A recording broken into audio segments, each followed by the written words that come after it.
Ever since I was little, I've had a crush on my best friend's twin brother, secretly keeping this affection to myself. In my previous life, after the semester started, Leon, who is the class president, planned to set off fireworks on the rooftop to celebrate his girlfriend Yvonne's birthday. Afraid the dorm matron would find out, he locked the dormitory's main door before going to move the rest of the fireworks. Little did he know, the fireworks on the rooftop would spontaneously combust and explode due to the high temperature. My best friend was trampled and coughed up blood while protecting me. Another classmate, engulfed in flames and unable to bear the agony, jumped to their death. I frantically contacted anyone who could help open the doors. Leon, upon getting the news, abandoned Yvonne and rushed back to campus, which helped minimize the casualties. He knelt before the crowd, begging for forgiveness. "It's all my fault. I caused my classmates' deaths. I deserved to die 1,000 times over." But the very next day, he received the news that Yvonne had drunkenly stumbled and fallen into the lake, where she drowned. He was expelled from school, and what awaited him was the cold, hard reality of a prison cell. On the day the court was in session, I was there to see him off when Leon stabbed me multiple times, as he watched me collapse in a pool of blood. His eyes were filled with madness. "It's all your fault for making me come back. You got Yvonne killed. I'll make you pay with your life." When I opened my eyes again, a deafening explosion of fireworks rocked the air. I had gone back to the day the fireworks brought the building down. My roommates in the dorm were screaming in terror, their cries and wails rising and falling in a chaotic chorus. Realizing I had been reborn, I quickly grabbed the trembling Faye and pulled her into the bathroom, shouting for the other roommates to come in and soak their clothes. Faye stared at me through her tears, utterly confused. "Kathy, the whole building is about to collapse. We need to get downstairs. What are we doing in the bathroom?" All the roommates who had crowded into the dorm were staring at me. "Yeah, Kathy, we'd be fine once we got out of the dorm. Why get our clothes soaked?" I looked at the panic in their eyes, a tumult of emotions swirling inside me. They still didn't know that Leon, to set off fireworks for Yvonne, had locked both the front and back doors on the first floor. Going down now wouldn't just mean being trapped, we'd be facing a serious stampede. "Faye, your brother locked both the front and back doors on the first floor of the dorm. We can't get out now." The other roommates' eyes went wide. They never imagined that Leon, as the class monitor, would do something like this. The keys to the girls' dormitory are all kept by the dorm supervisor. How did he get a key and lock the main door? The fire spread faster than I had anticipated. In the blink of an eye, it reached us, and the curtains instantly caught fire. "So what do we do now? We can't just sit here and wait to die." Sob. "I just got into college. I don't want to die." My heart sank. I ran out of the bathroom and started pushing the double bed with all my might, trying to move all the beds together. Seeing how serious I looked, Faye couldn't help but believe me. "My phone's dead. Quick, call my brother and tell him to come back and open the door." With that, Faye and the other roommates hurriedly scooped up water to douse the flames on the curtains. Tension was written all over everyone's face. This time, I gave up on trying to reach Leon and called the fire department first. I clearly explained the situation and address of the school dormitory, begging them to come quickly. In my past life, Leon hung up on my desperate calls for help several times, completely wasting precious time. On my way back, full and content, I finally learned the truth. The entire dormitory had collapsed from the force of the fireworks, with heavy casualties, and many students had jumped to their deaths to escape the fire. Faye was also trampled and critically injured, falling into a vegetative state after emergency treatment. Holding the injured Faye in his arms, he cursed himself, calling himself a monster. At that moment, the dormitory building shook noticeably, and outside the window, a classmate, engulfed in flames, plummeted to the ground. The roommates instantly turned deathly pale with fear. Some had already opened their phones to record final messages. Faye quickly borrowed a classmate's phone to call Leon. After a long dial tone, Leon's lazy, nasal voice came through. "Hello." Faye's voice trembled as she began to cry. "Bro, there's been a firework explosion in the dorm. Hurry back with your key to open the door. A lot of students are hurt or dead already." "I'm not kidding." On the other end of the line, Leon merely furrowed his brow slightly, dismissing it as nothing serious. "Faye, I know you don't like Yvonne. You're throwing a fit because I didn't help you move your luggage on the first day of school." Faye was dating the student council president, but Yvonne unintentionally stole him away. Unable to accept the emotional betrayal, Faye ended things in the most dramatic way possible. "That's why Leon thinks she's doing it on purpose, but I have to celebrate Yvonne's birthday now. I pissed her off the other day and need to make it up to her, so I don't have time to deal with you." "Kathy put you up to calling, didn't she?" "Tell her I've known about her feelings for me for a long time, but my heart belongs to Yvonne. Setting off fireworks will get me a demerit at most, but she just had to interfere. She's really overstepping as the vice class monitor." Faye was both terrified and frantic, her anxiety boiling over into anger. No, seriously, bro, the dorm is really going to collapse. If you don't come back now, the whole building, me included, is going to burn to a crisp. Leon snorted coldly. You're just my sister. Yvonne is going to be my wife. So, could you try to be reasonable for once? With that, he hung up the phone. Faye tried calling again, but the line was busy. Her breath came in short gasps, tears streaming down her face. First, she was worried for everyone's safety. Second, she was heartbroken by her brother's actions. Hearing those words, I clenched my fists in silent fury. The convergence of my 2 lifetimes finally allowed me to see Leon for who he truly is. He's not worthy of my affection. 2. The dorm's air conditioner lost power and shut down, and the room grew so hot that everyone started to get flushed and irritable. The dormitory building suddenly tilted, and everyone screamed, grabbing onto the shifting bunk beds. I pulled Faye under a bed and shouted to our roommates, everyone, get under the beds. Now, the roommates scrambled under the beds, trembling with fear. Hiding down here won't solve anything. We're on the 4th floor. If the building collapses, we're done for. Now, tie all the clothes and sheets together. We'll climb down the sheets. It might be our only chance. I yanked the sheets down, and Faye found scissors to cut them into 2 lengths. We quickly knotted all the sheets together, but a new problem arose. There's nowhere to secure the sheets now, so 2 people will have to act as anchors while the others go down first. This means at least one person won't make it out. I took a deep breath and looked at Faye, who had also realized the problem. In our past life, Faye protected me. In this one, I'll give anything to save her. She's been my playmate since childhood, and the most precious person in my life. Once everyone else has gone down, I'll hold the rope. You go. Faye shook her head. Kathy, we leave together or we stay together. I won't abandon you. I grabbed Faye by the shoulders and shook her hard, trying to snap her out of it. Faye, my grandmother is all I have. You have a loving family. What would happen to your parents if something happened to you? The dorm building is tilting now. In a moment, I'll hold on to you, and you must climb down along the wall. Do you understand? The roommates had already knotted the bedsheets and clothes together. The hallway outside the dorm was empty. Everyone had rushed downstairs in a panic. The stampede was severe now, and we could still hear people's cries for help. Faye and I held the bedsheet taut while our other roommates, trembling, desperately climbed down. It was a scene straight out of hell. Our last roommate, tears in her eyes, looked at me and Faye one final time before reluctantly grabbing the sheet and climbing down. Take care of yourselves. And then, it was just Faye and me left. Another explosion rang out, its shockwave instantly shattering the windows of the classroom building opposite us. Faye and I stumbled and fell. Her eyes were full of reluctance as she looked at me, refusing to leave. Finally, she ran back from the bedside. Kathy, if you won't go, then I'm not going either. Choking and retching, I pushed Faye, urging her to climb down quickly. Faye absolutely refused. In her desperation, she slapped me, her voice filled with utter despair. Kathy, you must know who has the spare key to the dorm. Think hard. We need you to get someone to save us. 3. I knew that if we kept stalling like this, Faye and I were as good as dead. My mind raced, and through the chaos of my thoughts, Adrian's name surfaced. The student council borrowed the spare key for an event in the girls' dormitory before, and they never returned it. I've got it. I know what to do. Faye burst into tears of joy upon hearing this. Thank God, we're saved. I quickly pulled out my phone. After nearly 40 seconds of a busy tone, someone finally picked up on the other end. Adrian, the dormitory is on fire. I remember the student council has a spare key. You need to contact a member and get that door open now. Adrian answered the phone in the dead of night, clearly not fully awake. I didn't have time to explain much. I just told him to listen to the cries for help from our classmates on the line, but Adrian showed no reaction whatsoever. All that came through the receiver was a soft, derisive snort from the boy. Kathy, you've really gone all out to play along with Faye's little charade, haven't you? You even roped in the whole class for this party. Hearing Faye's name, the man on the other end of the line grew even more agitated. Faye, we're over. Please stop pestering me. Adrian's tone was utterly convinced, as if I were just putting on an act to cover for Faye's tantrum. I was so frantic that the tears just started flowing and wouldn't stop. Faced with a life or death situation, I couldn't calm my emotions any longer. Adrian's voice was cold. All right. You're just upset because I paid attention to other female classmates and ignored you, right?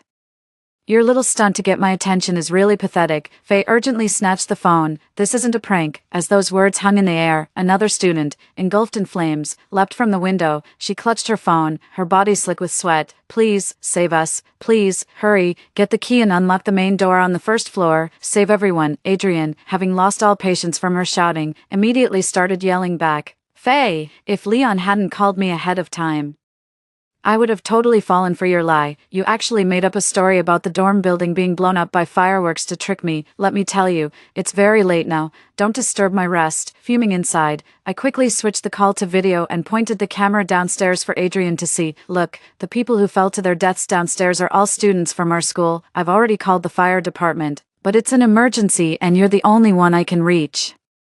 Please, I'm begging you, come and save us. Adrian sounded annoyed. The video feed was pitch black, with only a few sparks visible, but that wasn't enough to fool him. Not a bad disaster movie, looks about as good as what's on my 120-inch TV at home. Let me tell you something, filing a false police report is a crime even for college students. I know you're close with Faye, but this has gone far enough. Faye couldn't take it anymore, crying and shouting, "We're not putting on an act. Why won't you believe us? Stop arguing. It's so annoying." Adrian remained unmoved. "I'm hanging up," I blurted out in a panic. "Don't listen to Leon. He's the one who snuck those fireworks up to the roof to impress Yvonne. He was scared the dorm supervisor would find out, so he used his key to lock both the front and back doors. Don't hang up. Don't. You live in the dorms too. Just go outside right now and you'll see for yourself." I thought Adrian would do something, but instead, his words grew even more cutting. "Kathy, the student council gathering ended and everyone went home. No one's staying in the dorms tonight, and as for the petty drama between you girls, sort it out yourselves. Don't drag the rest of the school into it. Yvonne is genuinely sweet-natured. She's not the jealous, scheming type like you. No wonder Leon prefers her over you." My heart sank like a stone. Faye stared at me, her body slack, her eyes utterly cold.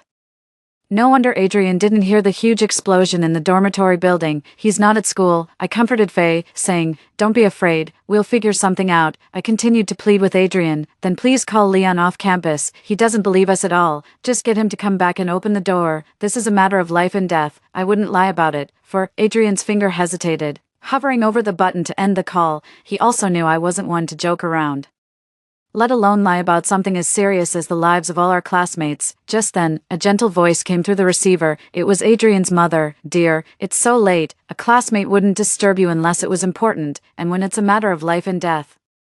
What if it's true?" Listening from my end of the line, I felt a glimmer of hope and pleaded with Adrian even more desperately. "Please, I'm begging you, save the other students." Adrian let out a sigh of relief and said, "All right then, I'll be merciful and trust you this once. Let me call Leon and see what's going on. I'll use another phone, so don't hang up, but I have to warn you, if the situation isn't as you described, I will report you to the school, Faye," and I wept with joy. As if we could already see the dormitory doors swinging open, Adrian deliberately put his call on speakerphone. The moment he answered Adrian's call, Leon's voice was brimming with the confidence of someone in complete control. "Has Kathy been in touch with you? Don't fall for her lies. Her roommate just called me, claiming my sister was about to burn to death in the dorm. They can't even be bothered to come up with a convincing story. Look at them, all lively and kicking. There's no way Faye wouldn't have gone down with them. Why would she just sit there and wait to be burned alive? Don't mind these drama queens. When they get jealous, they really put on a convincing show." Faye was so furious she nearly fainted, and couldn't stop herself from yelling into the phone, "Leon, you bastard, we're family. What will it take for you to believe we're telling the truth?" She never could have imagined that her twin brother, who had always treated her like a princess since childhood, would now become utterly unrecognizable for someone else's sake, disregarding not only her well-being but also the safety of every student in the entire building. Leon let out a cold snort, and in that moment, I understood the source of his audacious confidence. No wonder he was able to return so nonchalantly in his previous life. "We're down by the beach getting ready to set off the last of the fireworks." I called the dorm supervisor, and she said there was absolutely no problem. Leon's tone was cold and sharp, and for a moment, I was left speechless, but I couldn't figure it out. The dorm supervisor lives on campus. How could she say everything was fine? I was just about to say something when Leon promptly hung up the phone. Adrian, who had initially believed me, suddenly turned cold. "You really are putting on an act, disturbing people's sleep in the middle of the night. I'll report this to the principal at dawn and see how the school punishes you." My head swam from the heat as I clutched my damp clothes, and I saw that Faye had already fallen unconscious. "We can't hold on much longer." A wave of despair washed over me, and I screamed into the phone, completely breaking down. "Adrian, if we really wait until dawn, it'll be too late. The ones who'll face disciplinary action won't be us, it'll be you and Leon." Adrian was about to hang up again, but his mother's voice stopped him. He took all his anger out on me. "You're really getting into this act, aren't you? You might fool someone who doesn't know better. Just wait until the principal finds out about this nonsense. We'll see who gets disciplined then. Let me tell you something. When morning comes, the school will contact your parents. I will tell your grandmother exactly what you've done, and then you'll be sorry." 5. I shed tears of utter despair and helplessness. He mistook this for remorse. Kathy, what's with the wailing in the middle of the night? Save your energy, you'll need it for crying when you get disciplined. You're the vice class monitor. For goodness sake, you might not be the most social, but you've always been a model student. Well, today was an eye-opener. Turns out you're just a two-faced troublemaker. My death wouldn't matter much. But Faye, she has a happy family to go back to. Adrian listened to my pitiful sobbing, but his heart remained completely unmoved. You're being short-sighted, messing around with Faye and throwing your future away. Have you even thought about your grandmother, who would sell everything she owns to put you through college? At that moment, the dormitory building tilted even more violently. The sound of snapping steel reinforcement was like a death knell, but Adrian was blind to all of this. In his eyes, we were just watching a disaster movie on a projector, putting on a show for him with our phone cameras. Suddenly, the phones left behind by my departed roommates began ringing frantically. It was an unknown number calling. Overjoyed, I answered and put it on speakerphone. An urgent voice came through the line. Is this Kathy and Faye? This is the fire department. We've arrived at your dormitory building. All firefighters are working to extinguish the blaze, and our rescue ladder is searching for surviving students. Can you confirm your exact location? Let me tell you the situation. The dormitory building you're in is about to collapse. Most of the load-bearing walls are glowing red and warped from the heat. You're running out of time. It was then that I suddenly realized the chaotic, desperate cries for help from the dormitory had, at some point, fallen silent. I shouted urgently into the phone, "Get people over there now and open the main door on the first floor. All the students in the building are crammed there, waiting for rescue. If you go now, you can still save them." At this, Adrian's voice came through the phone, laced with shock and disbelief. His resolve wavered. "The dorm is really on fire. Kathy, are you and Faye okay?" I had inhaled a lot of smoke myself, and my words came out in a strained, choked sob. "Faye's unconscious. The fire is spreading incredibly fast. The walls on our floor are burning hot." The fire alarm urgently reminded me, "Kathy, you need to tell me your exact location right now. We've already sent someone to the first floor, but I need to confirm where you are." "We're on the fourth floor of the dorm, on the corridor balcony facing away from the sports field. Please, come get us. Also, the main door on the first floor is locked. You'll need a key." I started having trouble breathing, tears and snot streaming down my face. Faye's complexion had turned a sickly shade of blue, and in a panic, I began slapping her cheeks. "Faye, wake up! We're saved. The fire department is here. Just hold on, please." 6. Adrian's voice was frantic and full of self-reproach over the phone. "Kathy, I should have listened to you. If I had stayed on campus today and opened the main dormitory door like you said, everyone could have been saved. If anything happens to you, the blame will be on me." A wave of sorrow washed over me, and I replied to him through the pain, "But it's too late for all that now. Faye's fate is unknown, and you're just being a Monday morning quarterback." Just then, I heard someone calling my name. "Are you Kathy? I'm here to rescue you." Peering through the thick smoke, I saw a firefighter ascending with the aerial ladder. "Found them. One is unconscious and needs emergency medical transport immediately." With that, he jumped down, helped me up, and guided me toward the ladder. "I'll get you down first, then come back to carry your classmate." I could manage a while longer in my damp clothes, so I insisted he take Faye first. With time running out, he had no choice but to carry her down. Soon after, a firefighter came up and carried me down to the field. Breathing in the fresh air and hearing the ambulance siren drawing closer, I felt like I had been given a second chance at life. This was my second life. Adrian heard it over the phone and kept talking. "Kathy, are you and Faye both safe?" I sneered inwardly, and my tone took on an edge. "We are safe, indeed, so we won't disturb your rest in the middle of the night. I'm going to hang up after I say this." Adrian seemed to sense it, his tone growing urgent. "Don't hang up yet. My driver is speeding over here with me. I sincerely apologize, Kathy. As student council president, I failed in my duty when you first came to me for help. I'm to blame for what happened to you and all the other students. I make no attempt to hide my disgust. Thank God the fire department got here, otherwise, by morning, you'd be hoping the principal would just punish us. No, you'd be getting punished while standing guard over our classmates' corpses. After this, I finally get it. In your eyes, a struggling college student like me, no matter how hard I try, is just a pathetic idiot who'd risk everyone's lives and throw away my own future just to make friends. It's a good thing Faye broke up with you. If she hadn't, I would have made sure she did." Adrian quickly tried to make amends, but his tone carried an undercurrent of intimidation. "I've already apologized to you. The way you're speaking is completely out of line. Where are your manners? I know you've been through a lot and you have issues with me. But even so, You need to get a grip on your emotions. In a daze, I watched as Faye was loaded into the ambulance, and then everything went black. The curse word died on my lips. A student's fainted. Get her to the ambulance. Quick, 7. When I woke up, I was alone in the hospital room. The sound of wailing and crying from outside filled me with dread. I forced myself out of bed to go find Faye. The hospital corridors were lined with beds, each one occupied by a critically injured student.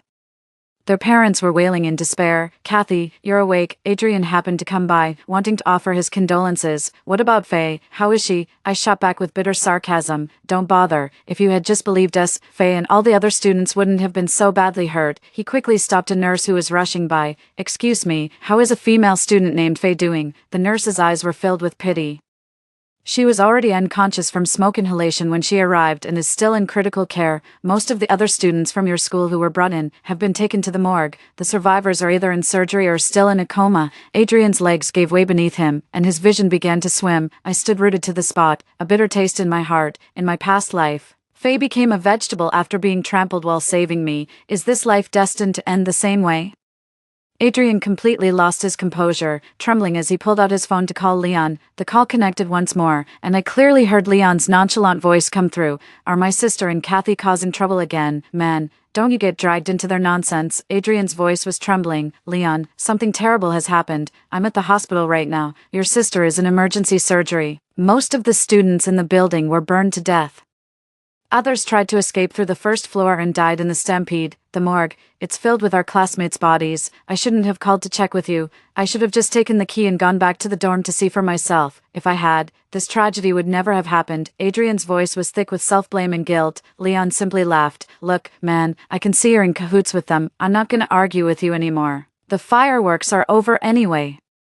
Once Yvonne's done watching the sunrise over the sea, I'll bring her back with me. Leon hung up the phone again without a moment's hesitation. Adrian was completely stunned, fuming. He immediately tried calling several times, only to find he'd been blocked. Leon, he slammed his fist against the wall, his eyes red. I'm going to find Faye. She's out there, and I don't even know if she's alive or dead. I need to be with her. Hearing that, I slapped him across the face several times in a fit of rage. If you dare disturb her, you'll regret it. Adrian endured it in silence, while the nurse noticed the injuries on the back of my hand. Get me to get this wound bandaged. No, you need to worry about yourself first. You're covered in blisters, and so many of them have ruptured over a large area. You risk infection. We're short-staffed right now, so I'll give you some basic first aid for now.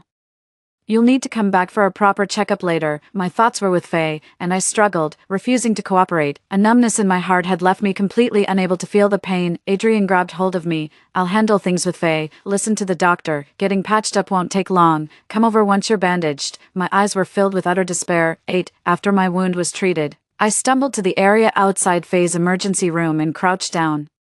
Overwhelmed by grief and breaking into sobs, Adrian brought me some water. Kathy, have a drink first. You're severely dehydrated from the heat. Your body can't take much more. I really couldn't afford to collapse just yet. I immediately took the water from his hand, downed it in one go, and then, in a fit of anger, hurled the cup at his face. Hit square in the face, Adrian closed his eyes and took a deep, steadying breath. The door to the emergency room swung open, and Faye was wheeled out, an oxygen mask covering her face. I wasn't listening to a word Adrian was saying. My eyes were fixed solely on the unconscious Faye. Adrian quickly rushed over. Doctor, how is she? Is she out of danger? The doctor's expression remained calm. The patient's poisoning isn't severe. Thankfully, someone used a damp cloth to help her breathe. She should regain consciousness after some observation. I followed the gurney carrying Faye into the hospital room. The room was filled with other students.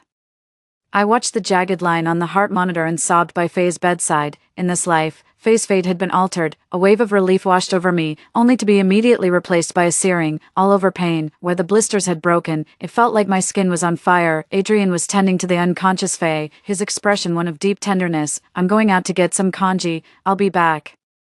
In my semi-conscious state, Leon finally arrived at the hospital with Yvonne. Leon was dressed in casual clothes, his whole demeanor radiating the awkward innocence of youth. He walked over to Faye's bedside, but the look he gave me was one of pure mockery. You put her up to this, didn't you? Do you have any idea what you've done? You've ruined my sister's life. I stood to the side, trembling uncontrollably. Even now, Leon still hasn't realized his own problem.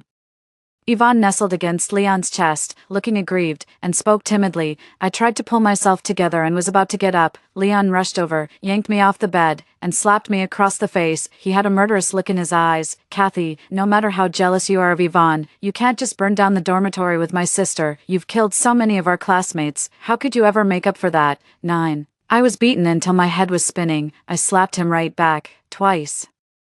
The sharp crack of the slap echoed through the hospital room, leaving Leon stunned. He always knew I had feelings for him. I could barely even speak above a whisper around him, and now, of all things, I've gone and slapped him. Unbelievable. Kathy, do you want to know why I'm still not interested in you, even though we grew up together? With a personality like yours, who could possibly like you? Let me tell you, your little stunt didn't put a dent in Yvonne's birthday party.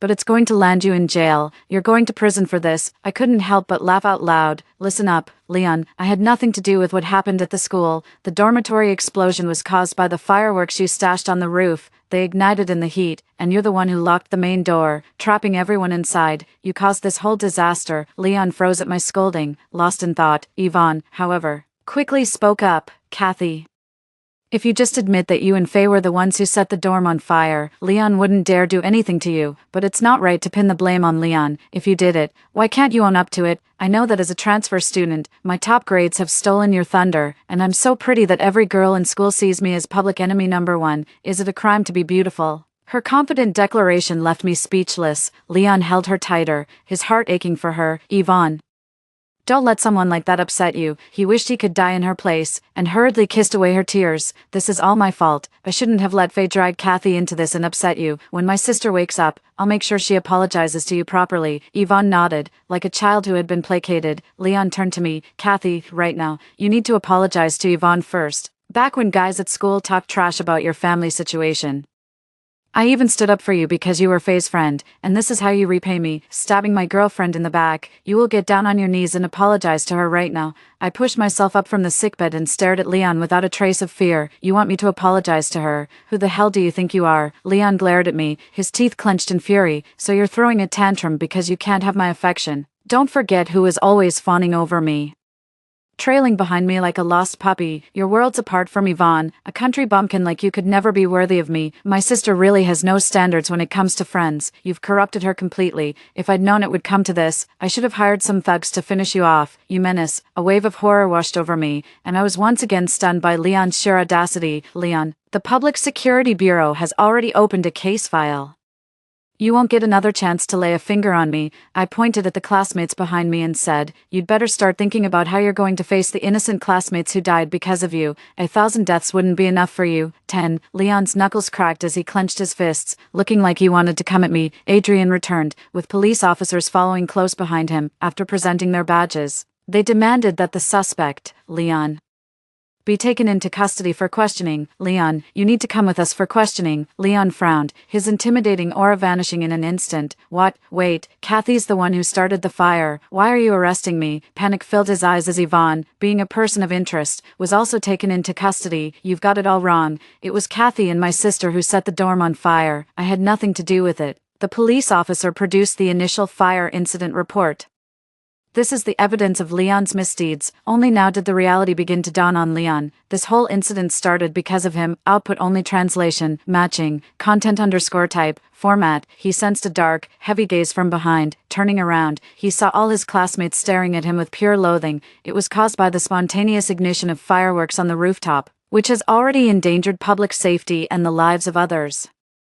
Yvonne swallowed hard and waved her hand dismissively. Leon was the one who snuck all the fireworks up to the rooftop, saying he wanted to surprise me. I had no idea about any of this until now. Just arrest him. Why are you arresting me too? If you don't believe me, I have the chat history right here. I was completely in the dark. Please don't drag me into this. Yvonne tearfully pulled out her phone, which was met with a look of utter shock from Leon. His feelings for Yvonne were completely genuine. He had thought hers were too, but just as things were getting started, she completely abandoned him. Leon said through gritted teeth, "What nonsense are you spouting? Yvonne, wasn't it you who wanted to watch fireworks on the rooftop for your birthday? That's the only reason I went to the trouble of ordering a whole bunch. I did all of this for you." His eyelid twitched, and a new suspicion formed in his mind. Have you hooked up with some other rich kid? If you dare treat me like a backup plan, I'll end you. He gripped her arm tightly. The two were shouting angrily at each other, spraying spittle, before being sternly escorted away by the police. Statistics show the casualties in the entire dormitory building were quite severe. Among the students rushed to the hospital, many were left disabled due to trampling. Others suffered from extensive burns or poisoning from inhaling large amounts of thick smoke. The incident was sudden and the cost was devastating. News media rushed to the school to report from the scene. On camera, grieving and angry parents demanded answers from the school. The school was urgently closed, with all students temporarily switching to online classes from home. Fortunately, Faye's poisoning was not severe, and she was discharged from the hospital after 2 weeks of rest. Yet her family was also torn apart because of Leon. Her parents, heartbroken for their daughter and blaming their son, were also scrambling to find a lawyer for his defense. And then there was the astronomical compensation that threatened to bankrupt the family, but none of this could bring back the life of the deceased classmate. On the day of the trial, Leon sat in the defendant's dock. Yvonne immediately pinned all the blame on him. "Yvonne, you goddamn bitch, it was your idea to go see the fireworks. Now that things have gone south, you're throwing me under the bus. Just you wait, I won't let you get away with this." Leon's parents' hair turned white overnight, and Leon was ultimately sentenced to death. 11. The dorm supervisor wasn't spared either. She took Leon's money, happily went home to dote on her grandson, and that's why she lied about the dorm being fine. Although Yvonne avoided jail time, her reputation at school was completely ruined. Some classmates dug up her past scandals. Her history of bullying classmates, pandering to men, and stealing other people's boyfriends was completely exposed. After being doxxed online, she suffered a complete mental breakdown, even dreaming at night of her deceased classmates coming to demand her life. Yvonne's family quietly changed her name and prepared to send her abroad. However, just an hour after landing, she was robbed by a mugger and died by the blade. Faye dropped out of school because of the rumors and gossip. She couldn't go on. Just stepping onto campus made her remember the endless, searing flames from that day. She remembered the cries of her classmates. Even though it wasn't her fault, she was left living with the guilt. Even the strongest and most resilient people need time to heal their wounds. I have to pay off my brother's debts. And what about your life? What happens to your life? Remembering our promise to attend the same university, a flicker of emotion stirred in her eyes. Life is unpredictable. The only way forward is to face it with a calm mind. Life is what you make it. I'll live it exactly as I please. On the day Leon was executed, she leaned gently against me, her tears flowing without end. She hated Leon, yet she loved him. My brother was always good to me. I just don't understand how things ended up this way. If only I could turn back time, I would have stopped him for sure. I lowered my gaze with a sigh. The truth is, time has already been turned back once, yet the ending remained the same. The reason I came to like Leon was his instinctive kindness and care. Now, with that illusion stripped away, I just feel indifferent. It doesn't really affect me much. But for Faye, his brother ruined her entire life. The month after the incident, Faye's family was forced to move away from here due to the pressure. Faye chose not to forgive Adrian. Yet Adrian never stopped searching for her. Before she left, she placed a 6-page handwritten letter in my hands. "I believe we will meet again." Every message I sent her vanished without a trace. Then, one day a decade later, I was sitting at my desk, polishing a photo of the two of us. With a soft chime, my phone lit up with a long-awaited text message. "Happy New Year, my dearest friend. Long time no see. N dash. Story 2. My roommate enjoys taking cold showers on the balcony.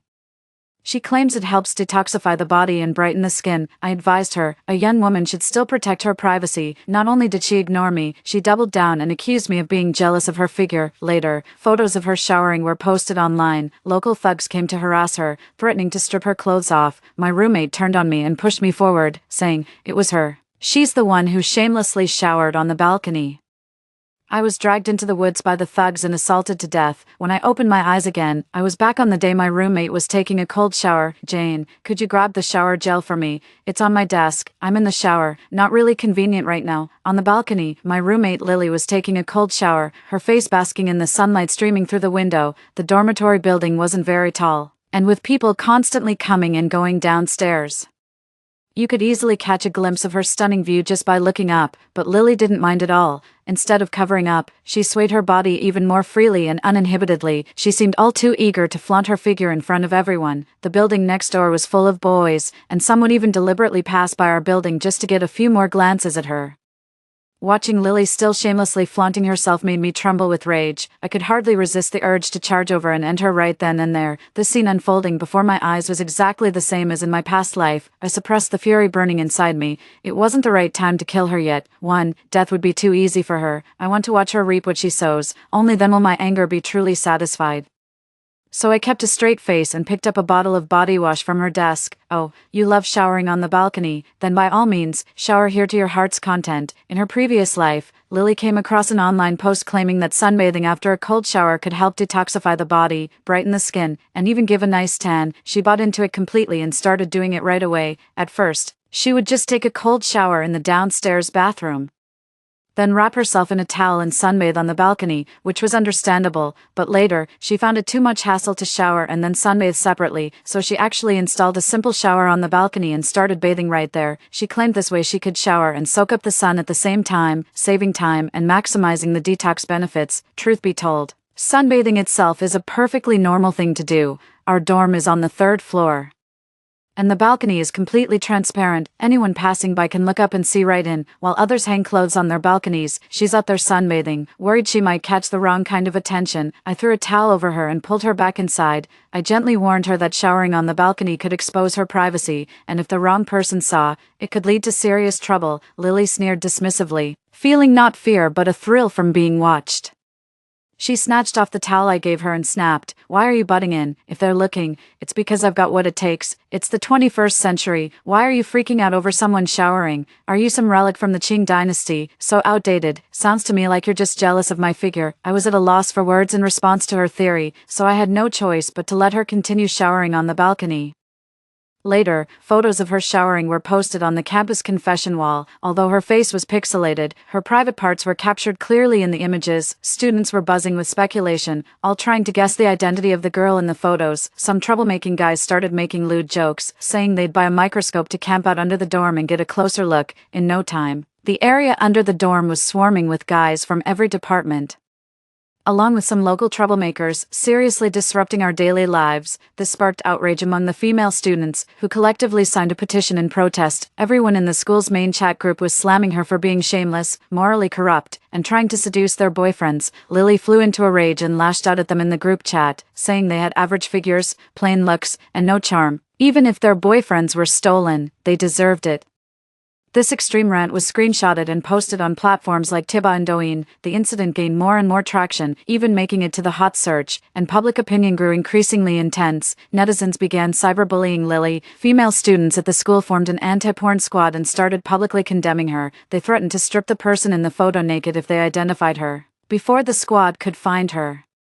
A group of off-campus thugs showed up demanding that the person in the photo spend the night with them. Lily saw things were going south and was afraid she'd be exposed. She turned on me, threw me under the bus, claiming I was the one in the photo and the one who cursed in the school group chat. To make matters worse, she had used my account to send those messages that day, so I had no way to clear my name before those thugs dragged me away. I begged my other roommate, Linda, to save me, but Linda, to protect Lily, backed her up and pointed the finger at me. "Jane, don't you dare pin what you did on Lily. At worst, you'll just get your clothes torn off. It's not that big of a deal. You made your bed, now lie in it." Just like that, I was dragged into the woods by a bunch of thugs, subjected to every form of humiliation until I died, then stripped naked and left on the street. Passers-by spat on me, called me shameless, and left my corpse to rot and stink.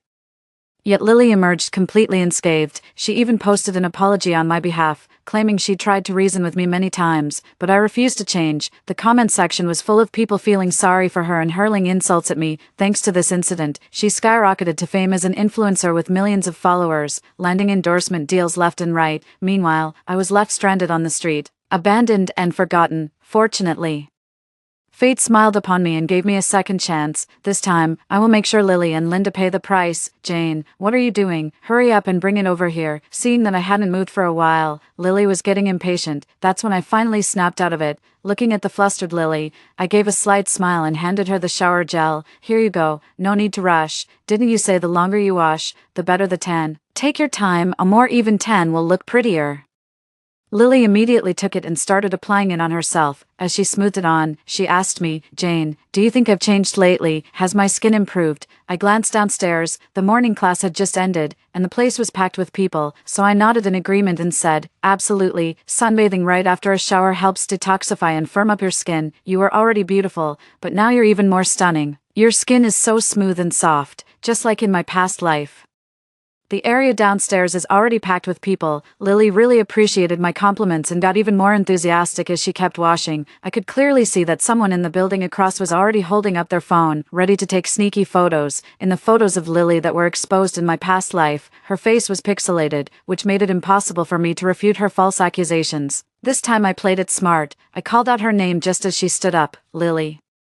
Do you need a towel?" Lily instinctively turned around, and the sneaky photographer cut her face perfectly. My voice was so loud that even the students watching from downstairs heard it clearly, and they started whispering among themselves. "This exhibitionist is called Lily. She's such a slut, right? She doesn't look like a student at all, more like a prostitute." The murmurs and pointing from the crowd reached Lily's ears, and her face instantly darkened. "Jane, you did this on purpose, didn't you? With so many people downstairs, you just had to embarrass me, too. So you do have a sense of shame after all. Not completely shameless, I see. Maybe that false accusation in our past life was intentional all along." I feigned hurt and said, "I was just worried you'd catch a cold from bathing too long. Why would I ever want to harm you? Look how irresistible you are. Even taking a bath draws a crowd. See how those men are staring with their eyes glued to you. If I had a perfect figure like yours, I'd be washing on the balcony too." I said a bunch of things I didn't mean and almost couldn't hold back from gagging. Lily got a bit carried away from my compliments, let out a coquettish huff, and kept washing. "Of course my charm is irresistible." She gave me a disdainful once-over and sneered, "Give it up, flat-chested. Even if you stripped naked, no one would bother looking." A faint smile tugged at the corner of my lips as I ignored her completely. "Laugh while you can. Your smile won't last much longer." Just as I expected, Lily's photo ended up on the confession wall the very next day. Caption: "Miss, please maintain some decorum and tone down the flirtatious behavior. Is there no bathroom in this school? Why are you showering on the balcony? All the guys here have girlfriends. Who are you trying to seduce? Put some clothes on. Aren't you disgusted with yourself?"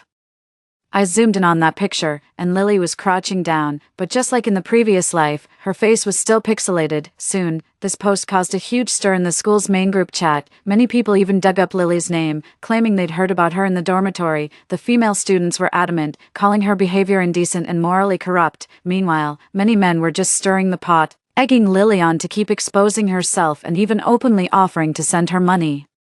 "I won't just watch for free. I'll get the word out for you. She's a living saint. Others charge for this, but she's showing us for free. What a good deed. You women are just jealous of her great figure." The group is completely divided. I handed the phone to Lily and feigned concern, saying, "Lily, maybe you shouldn't shower on the balcony anymore.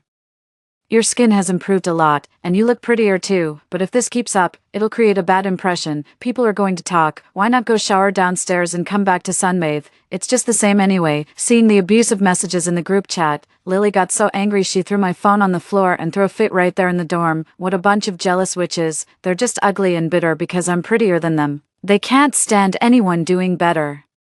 They're just jealous because they're ugly themselves, so they nitpick. I've got a great figure and I'm beautiful. Their jealousy won't change a thing. I picked up her phone with concern, patted her shoulder, and continued to stir the pot. "Exactly, you were just taking a shower. You didn't do anything wrong. See, plenty of guys are on your side. They're totally won over by your charm." Lily's expression softened a little. "But maybe we should just drop it and not pick a fight with them, okay?"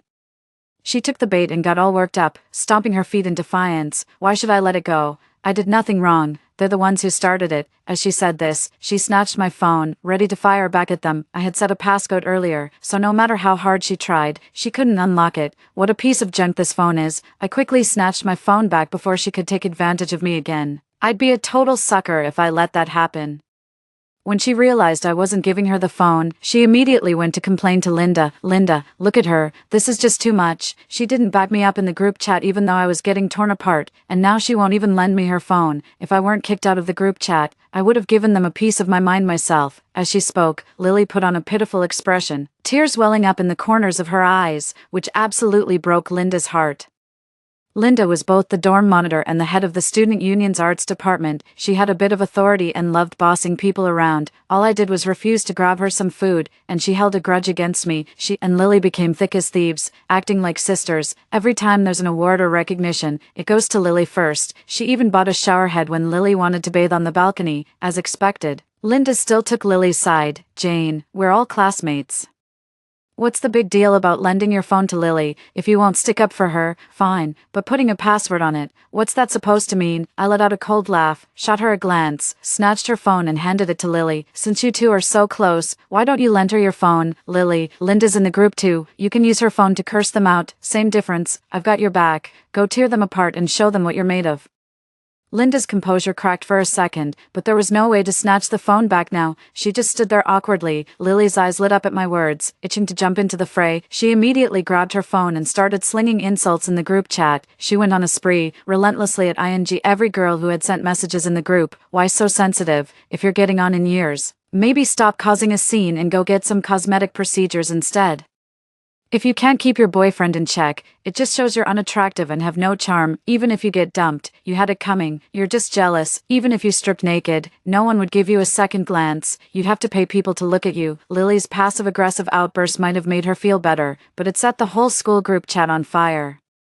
Linda started to panic when she saw dozens of friend requests flooding her WeChat, all from people asking about her parents in not-so-polite terms. She blamed me for giving the phone to Lily, which got her scolded. I waved my hand, feigning innocence. Linda, how could you say that? Lily is your good friend. What's the big deal about lending her your phone? Linda was left speechless by my retort and could only silently leave the group. I thought that was the end of it, but that very night, Lily's dominating chat logs along with her nude photos were leaked online. Lily's showering on the balcony and her defiant attitude instantly topped the trending lists on all major platforms. Early the next morning, someone knocked on our dorm room door. A group of female college students stormed over, crowding aggressively at the door. You slut, get out here, too scared to own up to what you did. Weren't you all tough talking in the group chat, hiding like a coward now? Come out.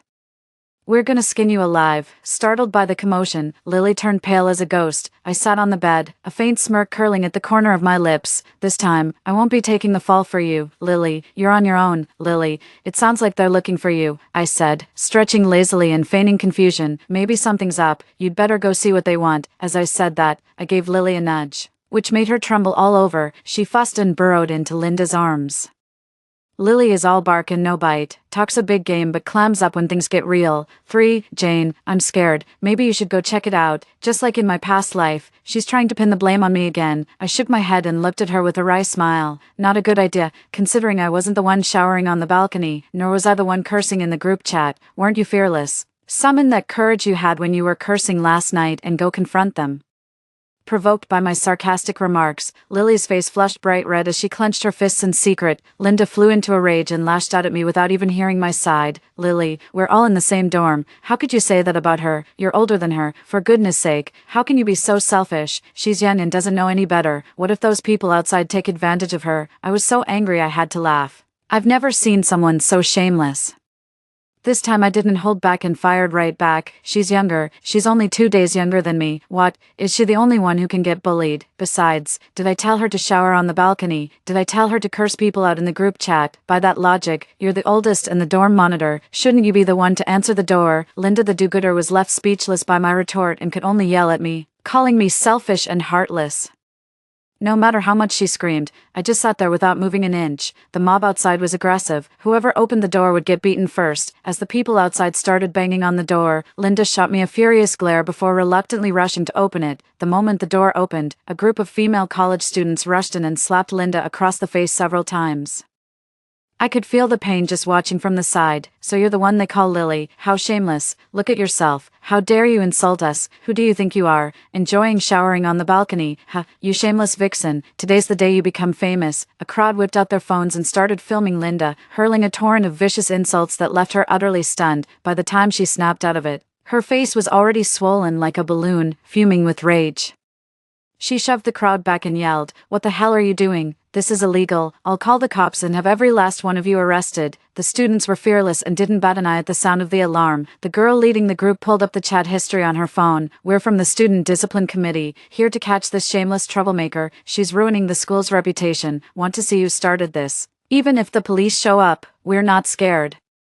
Let's see who gets arrested first. If anyone should be arrested, it's you, you shameless exhibitionist. Faced with the aggressive crowd, Linda grew nervous and her confidence began to waver. She glanced back at Lily, hesitating over whether to give her away. Stop yelling. The person showering on the balcony wasn't me at all. It was, just as Lily was about to be exposed, she suddenly shoved me hard. It's her. She shamelessly bathed on the balcony, Jane. I've told you multiple times not to bathe on the balcony. It's utterly indecent. Why won't you listen? Now you've done it. You've stirred up public outrage. Just admit it. As she spoke, Lily wiped away her tears with a pitiful expression and exchanged a meaningful glance with Linda. Linda immediately caught her drift and hugged Lily, putting on an innocent act together. That's right, Jane. How could you be so shameless? To think you'd do something like this. We're sorry, everyone. We should have tried harder to stop her. Do whatever you want to teach her a lesson, as long as it makes you feel better. I let out a cold laugh at the two hypocrites huddled together in front of me. There's no way I'm making the same mistake twice. The girls exchanged puzzled glances and muttered, "Wait, that slut's name is Lily, right? I've heard of her." I blinked my innocent big eyes, looking at the overwhelming crowd with a pitiful expression. Classmates, hold on. I know you're all anxious, but don't rush. Just hear me out for a moment. I've got a photo here that captured that seductress's face. How about you take a look first? I pulled out my phone and showed them the uncensored, high-definition photo. Lily turned pale, completely caught off guard by my unexpected move. They compared the photo and immediately zeroed in on Lily. That's the one right behind her, no doubt about it. How dare this shameless liar try to deceive us? Let's get her, girls. Today we'll make sure even her own parents won't recognize her. How dare you curse at us in the group chat? Say one more word and see what happens. As soon as the words were spoken, several people pounced on Lily and started beating her. The scene quickly descended into chaos. Her pajamas were torn with several large holes, and her face was scratched by their nails. Lily's face was so badly scratched she was almost disfigured, and she immediately threw Linda under the bus. It wasn't me. It wasn't me. I'm not the one who cursed in the group chat. It was her. It was Linda. She's the one who told me to shower on the balcony. She's the one desperate for male attention. I had no idea what was going on. If you're going to hit someone, hit her, not me. I'm a victim too. I almost couldn't help but applaud Lily. Even at a time like this, she's still trying to drag someone down with her. Linda stared wide-eyed at Lily in disbelief, never expecting her best friend to betray her. The hand that was about to call the police slowly lowered. A quick-witted woman snatched her phone and looked at Linda with disdain. That really is her WeChat ID. No wonder they get along so well. Birds of a feather flock together. If you're that desperate for male attention, go out and find some. Washing on the balcony. How shameless. Linda kept waving her hands, signaling for my help. It wasn't me. I had nothing to do with this. Jane, say something. Tell them it wasn't me. The crowd's fury had reached its breaking point, and they dragged her out without a second thought for her protests. If she loves showing off so much, let her have her fill of it. Throw her into the square, strip her naked, and let everyone have a good look at her. The ringleader, a girl, was so worked up that she sprayed spittle all over my face. Hearing this, Linda dropped to her knees in terror, begging for mercy. She's studying medicine to become a doctor. She can't afford any skeletons in her closet. In my past life, when I was stripped and left on the street, she cut off all contact with me to avoid association, not even reporting it to the police. She even joined others in throwing trash at my lifeless body right there on the street. The humiliation finally fell upon her. Wasn't that just like a death sentence? But no matter how desperately she pleaded, reality remained unchanged. She was dragged into the square, where the crowd surrounded her, hitting and kicking. Some even went as far as tearing at her clothes, and in no time, Linda was stripped completely bare. Not only that, but the students streaming the event was shouting at the top of their lungs, spreading her glorious deeds everywhere. A large crowd gathered around, pointing and whispering about Linda, some of the onlookers eager for drama. Cursed at her while pulling out their phones to snap photos and record videos. Linda desperately tried to shield her body with her hands and cover her face with her hair. Now you know how I felt when I was in despair. But she's tough. After being beaten for 3 hours straight, she was still clinging to life. Her legs were crippled, and blood kept dripping from the corner of her mouth. Someone in the crowd called the police, and they arrived quickly. The students were just given a lecture, made to write a few self-criticism reports, and then let go. Linda was also taken in to give a statement. She was too embarrassed and refused to go to the police station at all costs. In the end, the officers had to escort her to the station to cooperate with the investigation, and she went very reluctantly. While giving her statement, she begged the police officer desperately not to let this get out, but it was no use. The very next day, the story broke in the news. 4 Videos and photos of Linda being beaten spread like wildfire. Some even dug up Linda's identity as a medical student, condemning her as unfit to be a doctor and accusing her of violating medical ethics. Along with it, Lily's high-definition and censored photo of her showering on the balcony was also being widely circulated. In no time, the area below the dormitory was completely swarmed. With even off-campus troublemakers lurking daily, waiting for Lily to shower, she was so terrified she didn't dare step outside. The incident had such a severe impact that the school directly expelled Linda, having lost both her dignity and her student status. Linda was certainly not going to let Lily off the hook. Back at the dorm, Linda beat Lily mercilessly with a mop, screaming, "You shameless bitch. After all I've done for you, this is how you repay me. Get out. Get the hell out of here." Now, Lily couldn't even afford her own accommodation fees. Linda had been paying for her all along. Even after yelling, she wasn't satisfied. She slapped Lily repeatedly across the face until her cheeks were bright red. I stood aside sipping my bubble tea, watching them tear each other apart like dogs. Felt so satisfying it cleared my energy meridians, but I still underestimated how good Lily was at playing the victim. She knelt on the ground clutching Linda's leg, sobbing with snot and tears. "Linda, I'm sorry. I was just so scared at the time. Have you forgotten? When you were sick, I carried you to the infirmary on my back. You said we'd be best friends for life." I couldn't help but scoff. Seriously, who else would be such a suck-up to her besides you? Mentioning the past made Linda's heart soften again. Seeing an opportunity, Lily immediately turned on me. "Linda, I admit I was wrong. But let's be honest, wasn't Jane at fault too? If she had just lent me her phone back then, or if she'd stood up for me, how could you have been the one to take the hit?" Honestly, it all boils down to Jane being so selfish. It's entirely her fault. I was so exasperated I couldn't stop rolling my eyes. Even if I give you the benefit of the doubt, you're taking it way too far, so now I'm in the wrong for not taking the blame. But Linda clearly fell for it and immediately forgave Lily, so the two of them teamed up against me. "Jane, you bitch. You've ruined my reputation. Are you happy now?" Since Linda cares so much about her reputation and Lily loves to stir up trouble, why not make them even more famous? So I took Linda's hand, tears welling in my eyes, and said, "Linda, don't misunderstand me. It's not that I don't want to help Lily. Look, Lily was at the peak of her popularity back then. How could I possibly steal her spotlight, if you ask me?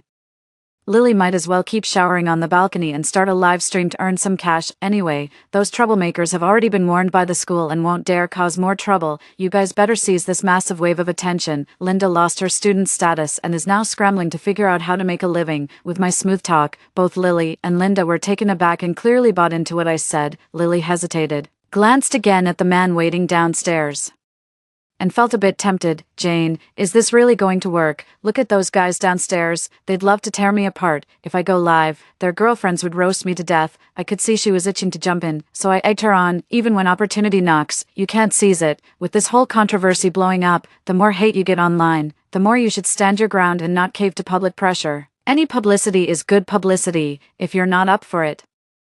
I'll take the spotlight. I've got charm to spare." With that, I grabbed my shower supplies and headed toward the balcony. The moment Lily saw me stealing her thunder, she snatched the basin right out of my hands. "No way. This was my idea. Don't you dare steal it. You don't have a figure like mine, yet you try to copy me. Get lost already. Once I'm famous, no one will dare look down on me." To prove her charm, Lily immediately stripped off her clothes and walked out onto the balcony.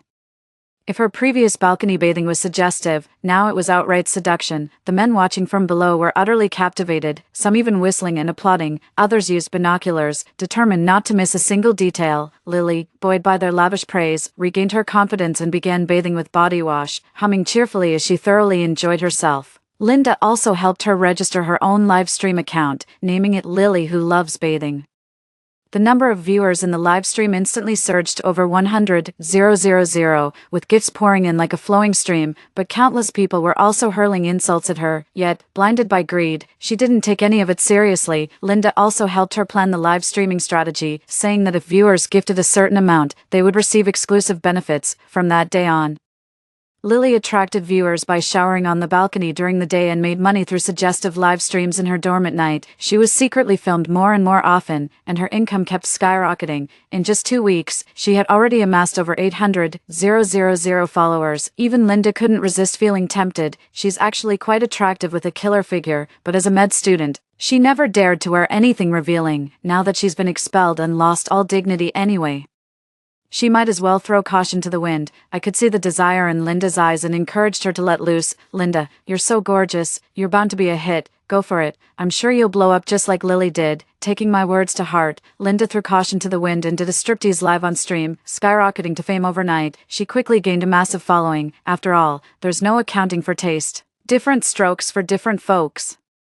Linda and Lily shower on the balcony every day like clockwork, as if punching in for work. More and more men gather downstairs, hopping around like excited monkeys every day. At night, they return to their dorm to stream risque content, raking in loads of cash. Over time, everyone grew tired of criticizing them. Lily and Linda have completely cemented their personas, hailed by men as modern-day bodhisattvas. Meanwhile, I've been outright treated as their servant. I deliver body scrubs to them during their showers and bring them fruit while they're live streaming. I'm also tasked with preparing their daily provocative outfits, but I couldn't care less. Their days of ease are numbered. After the miserable death I suffered in my past life, what they're going through now is nowhere near enough. Soon enough, the perfect opportunity to completely destroy both of them will present itself. The two of them are so absorbed in the thrill of making money that they've completely failed to notice the growing number of creeps watching them. Many men spend lavishly online, treating them as emotional anchors, but the more they tip, the riskier it gets. If they don't get what they want, their retaliation can be terrifying. Recently, a high roller with the ID Chixneo suddenly appeared in their live stream, dropping tips in the hundreds every time. He showered their live streams with gifts every day. Linda and Lily kept calling him hubby, and it went straight to his head. Soon, he slid into their DMs, asking how they were and pushing to meet up. After some digging, I realized this big spender was actually one of the local troublemakers from my past life. The account was shared among a few of them. I looked up at the two of them showering on the balcony, a faint smile curling at the corner of my mouth. Karma's finally catching up. That punk didn't have much money to begin with, and he was cleaned out in no time. Now he can't even afford to send gifts when he joins live streams. Linda and Lily whispered behind his back, calling him a broke loser. But when he asked in the public chat, "Babe, if I were broke, would you still be into me?" Lily said with a laugh, "Of course, I like you for who you are, but I'd be even happier if you sent some gifts, and in 3 days, I'll be picking a top fan to meet offline." 5. As soon as these words were spoken, fans scrambled to send gifts, vying for the top spot on the leaderboard. The troublemakers privately messaged Lily, saying they had already sold the car. Their families are searching everywhere for them, but they believe love can overcome all obstacles. They also promise that when they meet, they won't let Lily suffer any hardship. Holding Lily's phone, I teased her, "Lily, your fans are so good to you. You should really appreciate them. This top fan seems really nice, and he's always #1 on the leaderboard. Would you consider meeting him in person?" Busy with her skincare routine, Lily scowled. "Ugh, what a creep. Why would I ever meet them? They'd probably eat me alive if we met. They get to watch me shower every day and still want more." Meeting in person. In their dreams, I'll find someone to outbid him and bleed his wallet dry. "That's what you get for spying on me in the shower, heh?" Lily's sarcastic tone was captured perfectly in my recording, which I accidentally sent out. There was a long silence on the other end, followed by a single line of text, "You bitch, we've lost everything because of you. Just you wait." After reading it, I quietly deleted the message. Lily was completely oblivious to all this, still preening and posing in front of the mirror. The next day, I slipped out early and lurked in their live stream to see what would happen next. Something went wrong while Linda and Lily were showering. A gang of thugs swaggered into the school, found the dormitory with ease, and charged in menacingly with machetes. They hacked the door to pieces in no time and headed straight for the balcony. The two were showering completely naked. Suddenly seeing a group of men appear, she was so startled that she didn't even have time to put on clothes and froze in place. "How did you get in here?" "This is the girls' dormitory, if you want to look." "Go look somewhere else. Can't you see there's a whole line waiting?" Lily feigned composure, trying to force them to put down the knife and leave, but the thugs weren't afraid at all, their eyes blazing red as they lunged at her. "We showered you with so many gifts, you bitch, and you made us wait in line. I'm taking what I want now. We've got nothing left to lose anyway. Even if we end up in jail, we're gonna ruin you first." At first, Lily struggled a few times, but after being hit, she went quiet. She cried out to the people downstairs for help, begging them to call the police, but they were all just there for the show, busy taking photos and videos, with no one willing to ruin the spectacle. The lead thug then put on a live sex show for them right there on the balcony. "You like showing off, don't you? Today, I'll let you show off all you want." Linda was absolutely terrified on the side, trembling as she pulled out her phone to call the police, only to have it smashed to pieces by the thugs. "And you're no good either. You swindled so much money from us. You two bitches, shameless. We're going to ruin you today." With that, he lunged at Linda. The onlookers downstairs had long been fed up with the two of them, and now they were even clapping and cheering, egging him on to keep up the show. Seeing that the thugs were almost done, I finally pulled out my phone and dialed the police.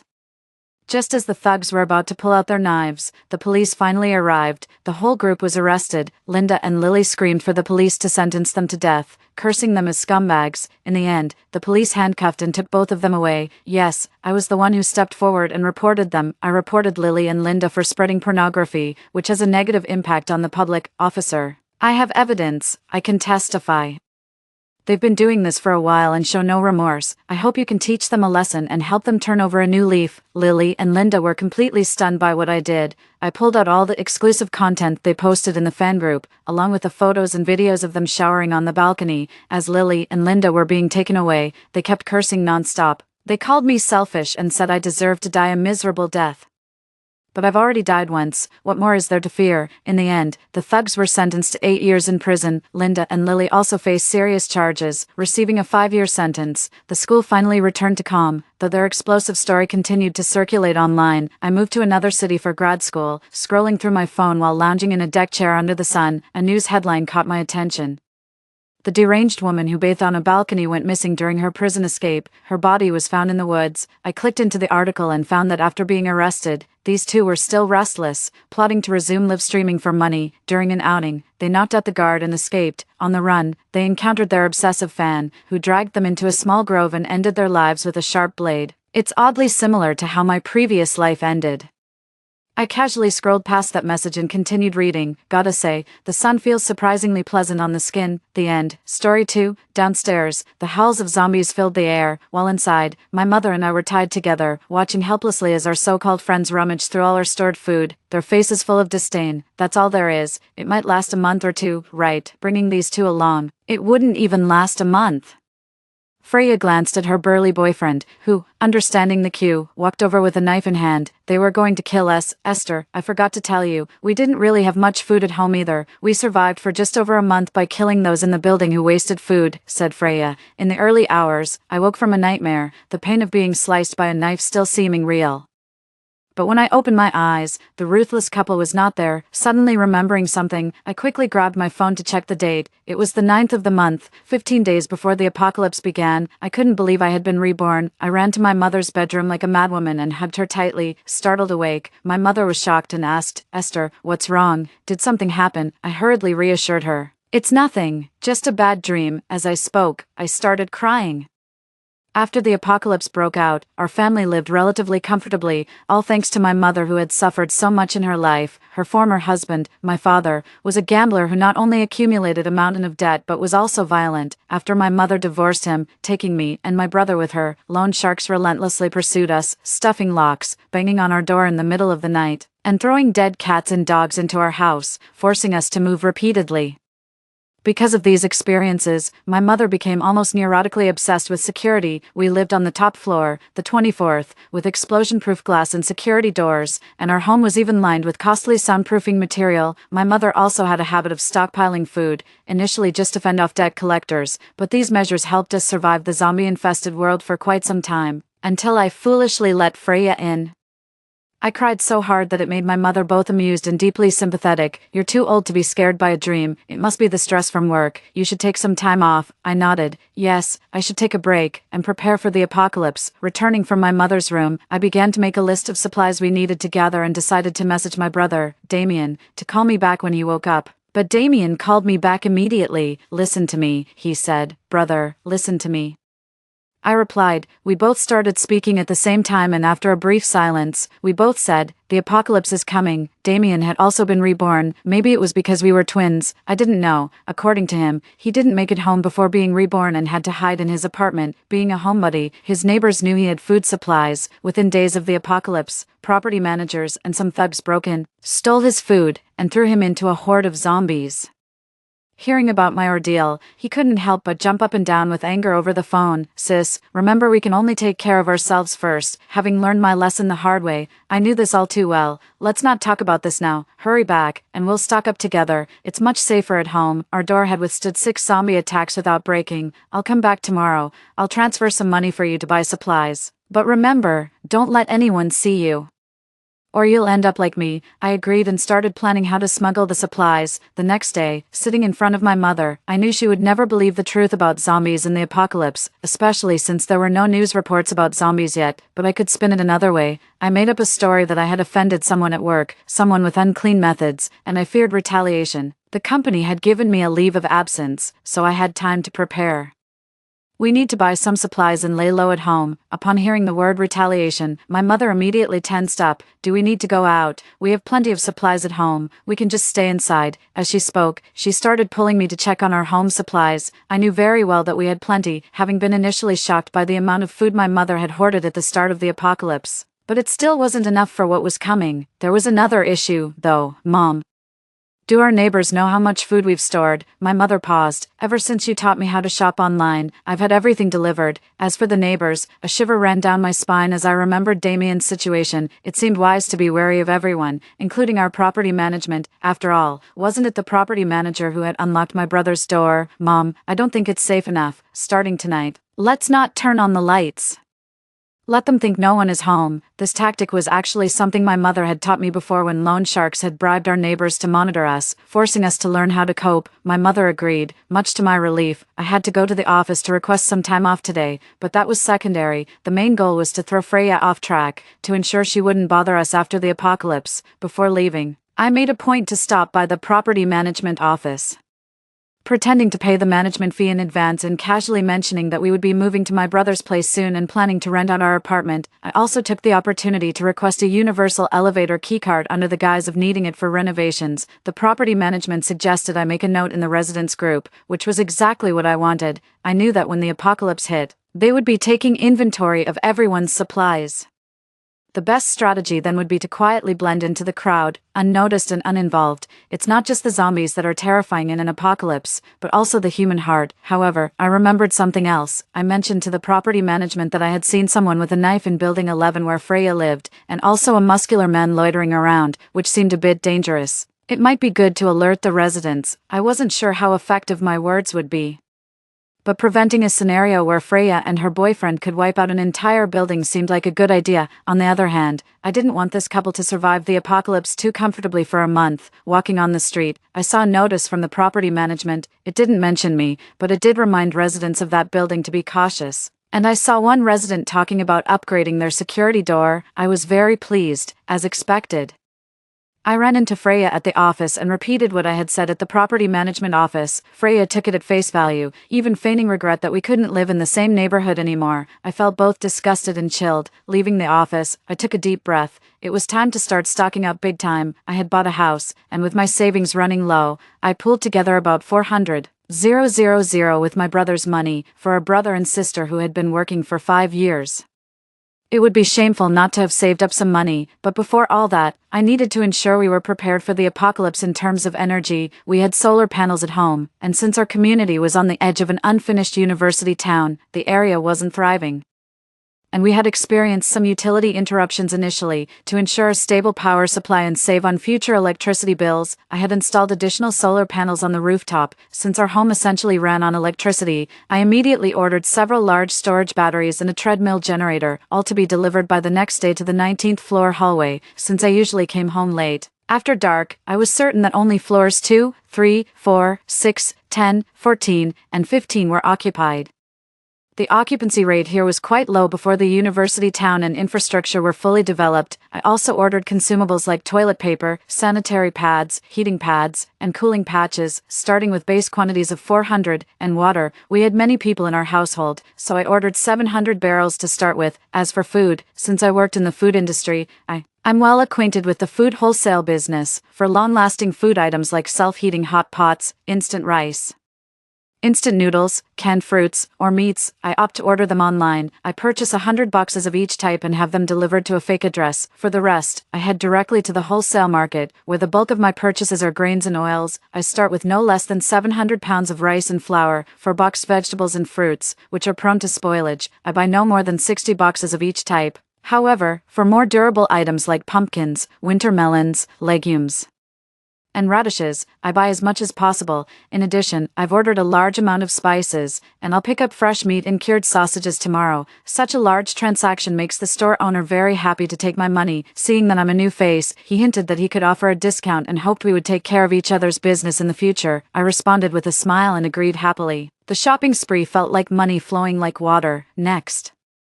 we had to sneak everything home without drawing attention. Fortunately, my brother lives just across the city and can come back quickly. We had the delivery truck drop everything off near our neighborhood, and then my brother and I, using a rented van, moved everything into our house. Once home, I realized just how capable Damien was. As soon as he got back, he bought seeds and soil, planning to grow vegetables as part of our apocalypse preparation.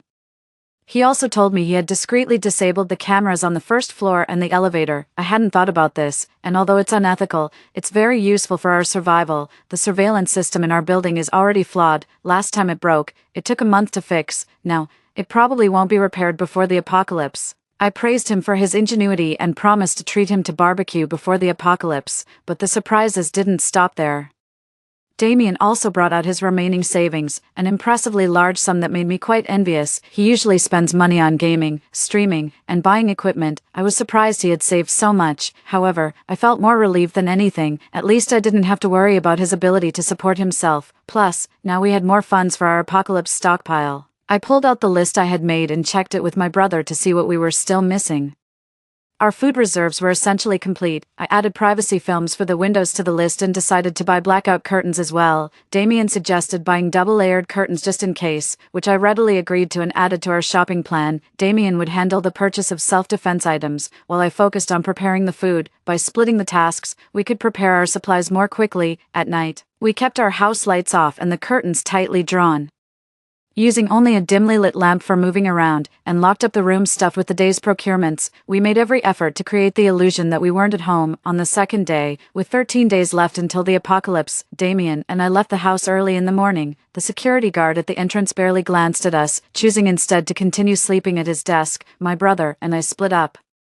I went to an electronics store to buy 2 large freezers and had them delivered to our home, as the old one was too small. Then I picked up the meat products I had ordered the day before. I bought nearly 100 pounds each of fresh chicken, pork, lamb, and beef, and even more smoked and cured meats. Concerned about attracting attention with too large a delivery, I greeted the store owner and decided to transport everything in smaller batches. The wholesale market was quite secluded, so by the time I got home, the new freezers had been installed. I hurried to store the meats and some fruits and vegetables in them. After a busy morning, our 3 freezers and the fridge were packed full, with some items even left over. My mother didn't understand why I had bought so much. "Isn't this enough to last us for years?" I reassured her that she must stay at home and not let anyone know we were stockpiling. Something seemed to cross her mind, and she looked very serious as she assured me she wouldn't let anyone find out. A while later, Damien returned, living up to my expectations. He had bought 20 knives of various sizes and many personal safety items for women. He also purchased privacy films, thick blackout curtains, and 2 drones, dozens of pinhole cameras, 3 telescopes, one of which even has night vision capabilities, and some additional wiring were installed. I nervously asked him if anyone else had seen him. After all, it was the time when many people were leaving work for lunch. Damien mentioned he only encountered 2 or 3 people, but he pretended to be a renovation worker and even asked them for directions, which should keep us from being suspected. In the afternoon, the household supplies I ordered were due to arrive, so we temporarily abandoned the plan to go out. When the time came, we would start by moving the supplies up to the 19th floor. Even after moving the items up, I was still not at ease. No, there are still the emergency exits and the elevator. Both zombies and people can get up here. I made a note to buy door blockers, chains, and large locks. Damien came over to take a look and pondered silently. It was already 4 in the afternoon. Taking advantage of the fact that everyone was at work or school, we hurriedly applied privacy films and changed the curtains. Damien also installed the pinhole cameras near the windows, 1 in each direction, all equipped with night vision to help us monitor the situation outside the complex. He made a trip out and installed surveillance cameras in the stairwell from the 5th to our 24th floor, all powered by solar energy. Why install so many? Besides, there are quite a few people living below the 15th floor. Damien smirked. Of course I know. And I know there are people living in 2 apartments on the 15th floor, but it's precisely because there are people that we need surveillance. This way, if anything happens there, we can know in advance and prepare. Although the internet will eventually go down, if anything unexpected happens before that, we'll be forewarned. This proved to be somewhat effective, but his words also inspired me. Later that evening, After finishing these tasks, Damien started a live stream of his gaming. Fortunately, it was not a face reveal stream, so I didn't bother him and took the opportunity to sneak out of the complex in disguise. There were other purchases to make, but for now, I needed to buy some knickknacks. I returned with carpets, spring festival couplets, and various types of shoes. Damien didn't understand, so I told him that in a few days, we would place these in front of some vacant apartments downstairs to create the illusion that they were occupied, providing us cover. Today, we stored away our meat and completed our disguises. We went to bed early to rest up and conserve energy, preparing for tomorrow's activities. On the third day, there were only 12 days left until the apocalypse. Since we had already stockpiled enough staple foods and still had time, Damien and I decided to make a few more trips to the large supermarket to buy other groceries and snacks. Additionally, my mother and I sorted out some unnecessary and space-consuming packaged goods and trash from the supplies we had bought at home. We brought up large bags of snacks, then calculated the timing to move boxes downstairs and drive them away, maintaining appearances. Indeed, while moving the boxes out, we encountered a few neighbors. Through our actions, we created the illusion that our family was moving out. The combined strength of two young people should not be underestimated. At the closest large supermarket to our complex, we nearly cleared out most of the food and snack sections. During one of our trips, we changed our disguises several times. The most we bought in one go included some party toys. Damien even discussed how to throw a birthday party non-stop at the checkout, and the cashier wished us an early happy birthday. Damien felt a bit embarrassed and hinted to the cashier that due to the severe epidemic, it would be best to stock up on food at home. After returning home, we stored away the dried fruits, canned goods, and compressed biscuits first to be safe, while the perishables were kept outside to be consumed immediately. The 3-bedroom, 2-living-room house was now more than half full with supplies, but I felt there was still room to fill. However, it was already late, and we decided to leave the rest for tomorrow. After seeing us busy all day, my mother, feeling sympathetic, stewed a large pot of old hen soup for us. While eating, I suddenly remembered that no matter how much meat we had, it would eventually run out. It would be best to have a continuous supply, like raising some egg-laying chickens or ducks. I shared my idea with Damien and my mother. My mother paused for a moment and asked, "Can we really raise chickens at home? Wouldn't it smell too much?" Damien thought for a moment and suddenly asked, "What about small pet chickens or ducks?" My eyes lit up. I immediately searched for pet chickens and ducks that could lay eggs. Looting chickens and corducks, both are fairly quiet and suitable for raising. With these, even in the post-apocalyptic world, we could enjoy fresh chicken and duck eggs. Only 11 days left until the apocalypse. We rushed to the pet breeding base and bought a dozen looting chicken chicks and a discounted, ugly-looking corduck chick, and also bought plenty of feed. We made a living space for them at home. As the time drew nearer, I began to panic. I went through our supplies again and ordered a lot of snacks and essentials online. Considering the upcoming temperature changes, I feared we wouldn't be able to use the air conditioning later, so I bought some down jackets, fleece-lined blankets, capes, and thermal sleeping bags. After some thought, I added 6 military coats to the cart, seeing that I still had enough money left. I also bought a quiet electric fan, an electric heating blanket, and a rechargeable hot water bottle. When Damien saw my shopping list, he immediately joined me in a trip to the wholesale market. The three of us bought hundreds of various pieces of clothing, from underwear to outerwear. In bulk, our home space became even smaller, but for us, as long as there was enough space to sleep, it was enough. The weather is still hot now, but in a few days, it will be cold. If we can't use the heating or air conditioning, I don't know what we will do. While planning, I suddenly remembered a crucial thing. I had forgotten to buy medicine. I was about to rush to tell Damien about this when my mother suddenly grabbed my hand and asked what was going on, why I needed to buy so much stuff, the excuses I had made before. Seeing how I had hoarded to this extent, she found it hard to believe. It was time to tell the truth, so my brother and I told our mother everything. Hearing about our experiences before our rebirth, our mother couldn't stop crying. She might not understand what a zombie is, but knowing that both her children had been killed in the apocalypse was enough to make her cry her eyes out. We hugged our mother to comfort her, assuring her that with all these preparations, this time we would definitely live safely until the end of the apocalypse. Wiping her tears, Mother asked how she could help. After thinking it over, I asked her to stay home, tidy up the place, and throw away some of the space-consuming trash. She agreed immediately. The next day dawned. With just 10 days left until the apocalypse, we tried to buy as many medicines as we could. Besides that, we continued to raid supermarkets, stockpiling more food and water. Over the next few days, we did not stop purchasing, but we were careful to avoid our neighbors. The items ordered online were also quickly moved into our home. Apart from food, we bought a lot of books and electronic devices, including USB drives and external hard drives. We downloaded all sorts of well-reviewed TV shows, movies, and variety shows to avoid boredom while confined at home. Handling waste in the post-apocalyptic world is also an issue, so we bought a large amount of cat litter to use. When there were only 3 days left until the apocalypse, our living space had become very small, leaving us only half a bedroom to live in. Then, narrow corridors between supplies allowed us to move through the living room, which had relatively fewer items because we needed to monitor what was happening in the community from there. The treadmill generator was also placed in this area. Fortunately, our building was on the edge of the complex, so we only needed to monitor the 2 buildings to the south and west and the direction of the community center. During this time, I also tried to anonymously post stories about being stuck at home due to quarantine, hinting that people should stock up on supplies. Damien had also hinted in his live streams about stocking up on supplies during the pandemic. However, how much we could really help others, we didn't know. That day, we finally stopped our shopping spree. Our family went out to indulge in a hot pot meal. In the evening, we also brought home a large order of barbecue, fried chicken, and cola. On the way home, we avoided people, and my mother even joked, feeling like a secret agent back home.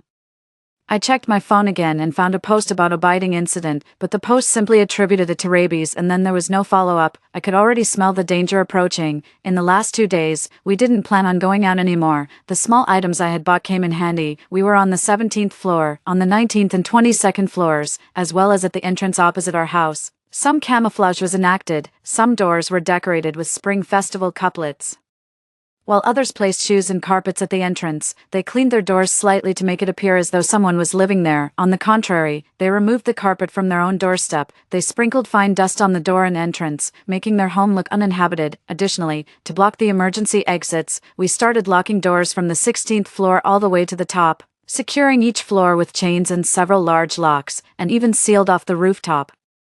Each door was equipped with at least 2 door stoppers. Damien somehow procured a large number of brass bells, which he attached to the chains. The wind couldn't move them. They would only ring loudly if someone attempted to forcefully break through. If someone indeed tried to break through all the way, they'd better be prepared to risk their life. Originally, Damien wanted to start locking from the 1st floor. However, considering that the neighbors downstairs might run out of food if locked in, he didn't proceed, allowing them a chance to go out and find food. My last bit of kindness didn't allow me to be completely ruthless. Still, we placed some chains, iron locks, and the corresponding keys behind each floor's emergency door. If the residents discovered them and needed them, they could use them to lock up. However, this meant that, along with our already purchased spare supplies, we ended up with a surplus of chains, locks, and door stoppers. After some thought, Damien packed up these items the next morning and took them out. I was nervous because tomorrow would be the outbreak of the zombie apocalypse. It was spreading like a virus, and I was afraid it might reach us sooner than expected. Fortunately, my brother returned safely. He said he had bought more locks and had disguised himself to access other buildings in the area. He locked several doors and left more supplies behind them. This would potentially increase the survival rate of people in the community and also serve to divert attention, but I didn't leave any at the building across from us, where the guy who killed our sister lives, Damien said. Such scum. If one dies, it makes us a bit safer. Our mother nodded in agreement nearby. Don't worry, we've prepared for so long. Later tonight, we'll shut down the elevator. This time, no one will find out. Our family huddled together, quietly awaiting the nightmare of tomorrow. The next morning, my mother woke up early. I also woke up quickly and decided to make shrimp porridge. Using frozen shrimp I had stored, I mixed big chunks of shrimp into the porridge along with some greens and let it simmer. Nutritious and delicious. The real outbreak happened around 12 noon, although it had already started in the city center by 11 a.m. As we ate the shrimp, Damien and I shielded our mother inside, away from the sight of the bloody, disgusting zombies when they arrived. We didn't want our mother to witness that horror. Meanwhile, I continuously checked my phone. Our building's residents group was in chaos, complaining that the elevator had broken down early in the morning. The property management was predictably slow in responding, claiming that the surveillance was down and that they were unsure what had caused the elevator malfunction but would arrange repairs soon.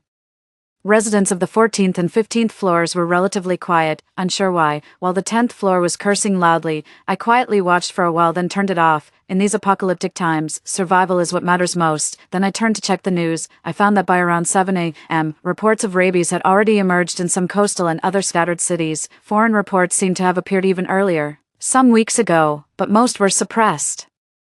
It was likely a virus that had come from abroad. It was supposed to be an ordinary day. A young pregnant woman was walking hand in hand with her partner, shopping. As they walked, a young man moving slowly in front of them suddenly stopped. The pregnant woman was feeling puzzled when suddenly, a young man burst out like an arrow. He tackled a passerby walking nearby and began to bite them fiercely. Some people around screamed. Others backed away. Some took out their phones to record the scene.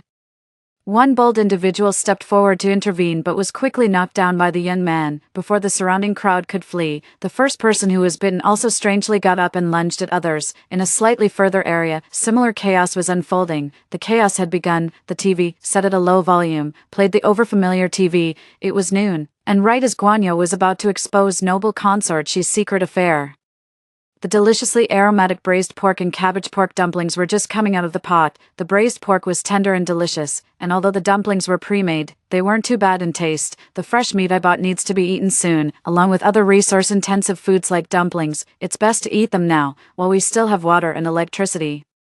I had already told my family early in the morning that we would likely lose water and electricity in about a week. We had already filled several collapsible buckets in the kitchen with water in advance. By now, I knew without looking that the media would be in a frenzy, but I had already experienced all this before, and what I was more concerned about was the homeowners group chat. After all, our home was a big target, and we had to be very careful to safeguard it. Suddenly, a loud noise came through. The three of us paused. My mother and I went to the window and peeked through the curtains. Damien was checking the surveillance on his tablet. Outside the complex, a private car had crashed into the statue at the entrance. Behind the car, a dense crowd of people was running towards us rapidly, but through my binoculars, I could see clearly, they were actually zombies. It had been the same in the previous life.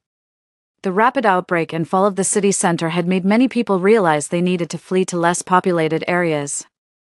But this had only drawn more zombies from the city center to the suburbs. The person in the car must have been trying to escape, but an accident had occurred. A security guard attempted to check on the car, but as he approached, a zombie pounced on him from behind and bit him, splattering blood everywhere and filling the air with screams. The buildings near the entrance probably had a clearer view. Someone in the homeowners group chat quickly uploaded a video of the incident.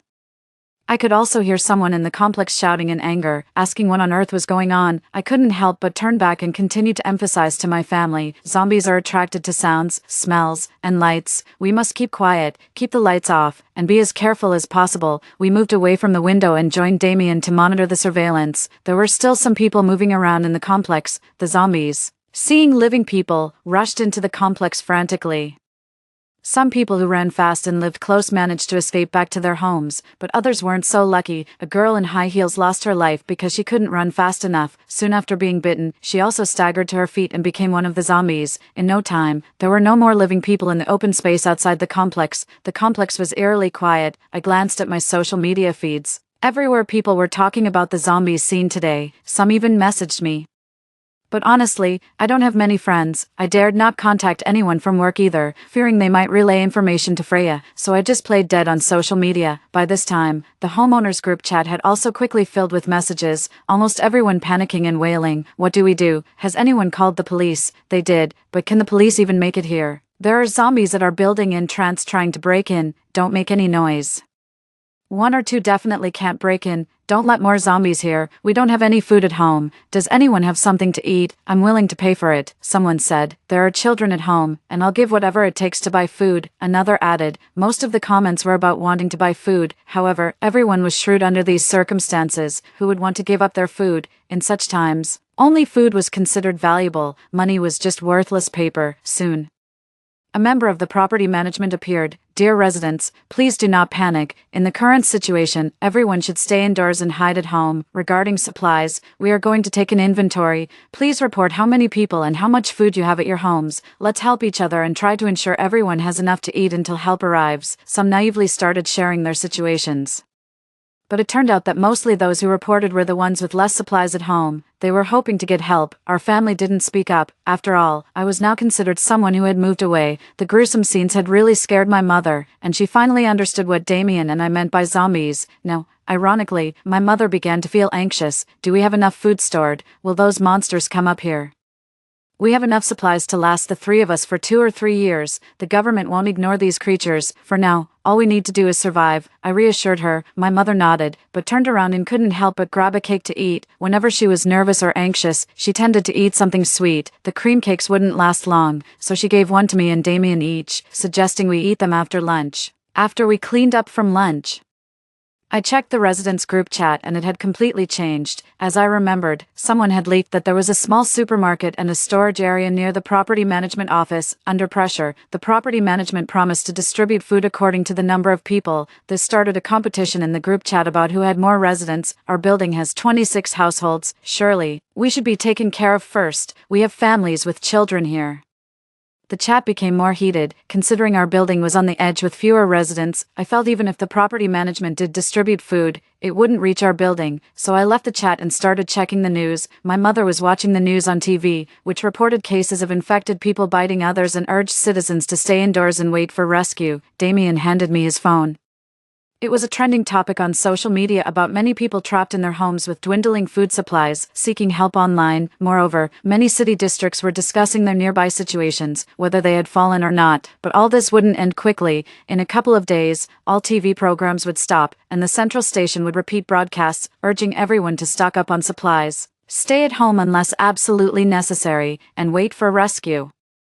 I had lived through all this before. However, now in the early stages, there were still many survivors. I looked online for information about survivors in our city, but truly, those with supplies, like myself, would probably choose to stay silent. While scrolling through my phone, I suddenly realized the residents group was mentioning me. A chill went through me, but I dared not speak, only checking to see what was going on. After reading carefully, I was relieved.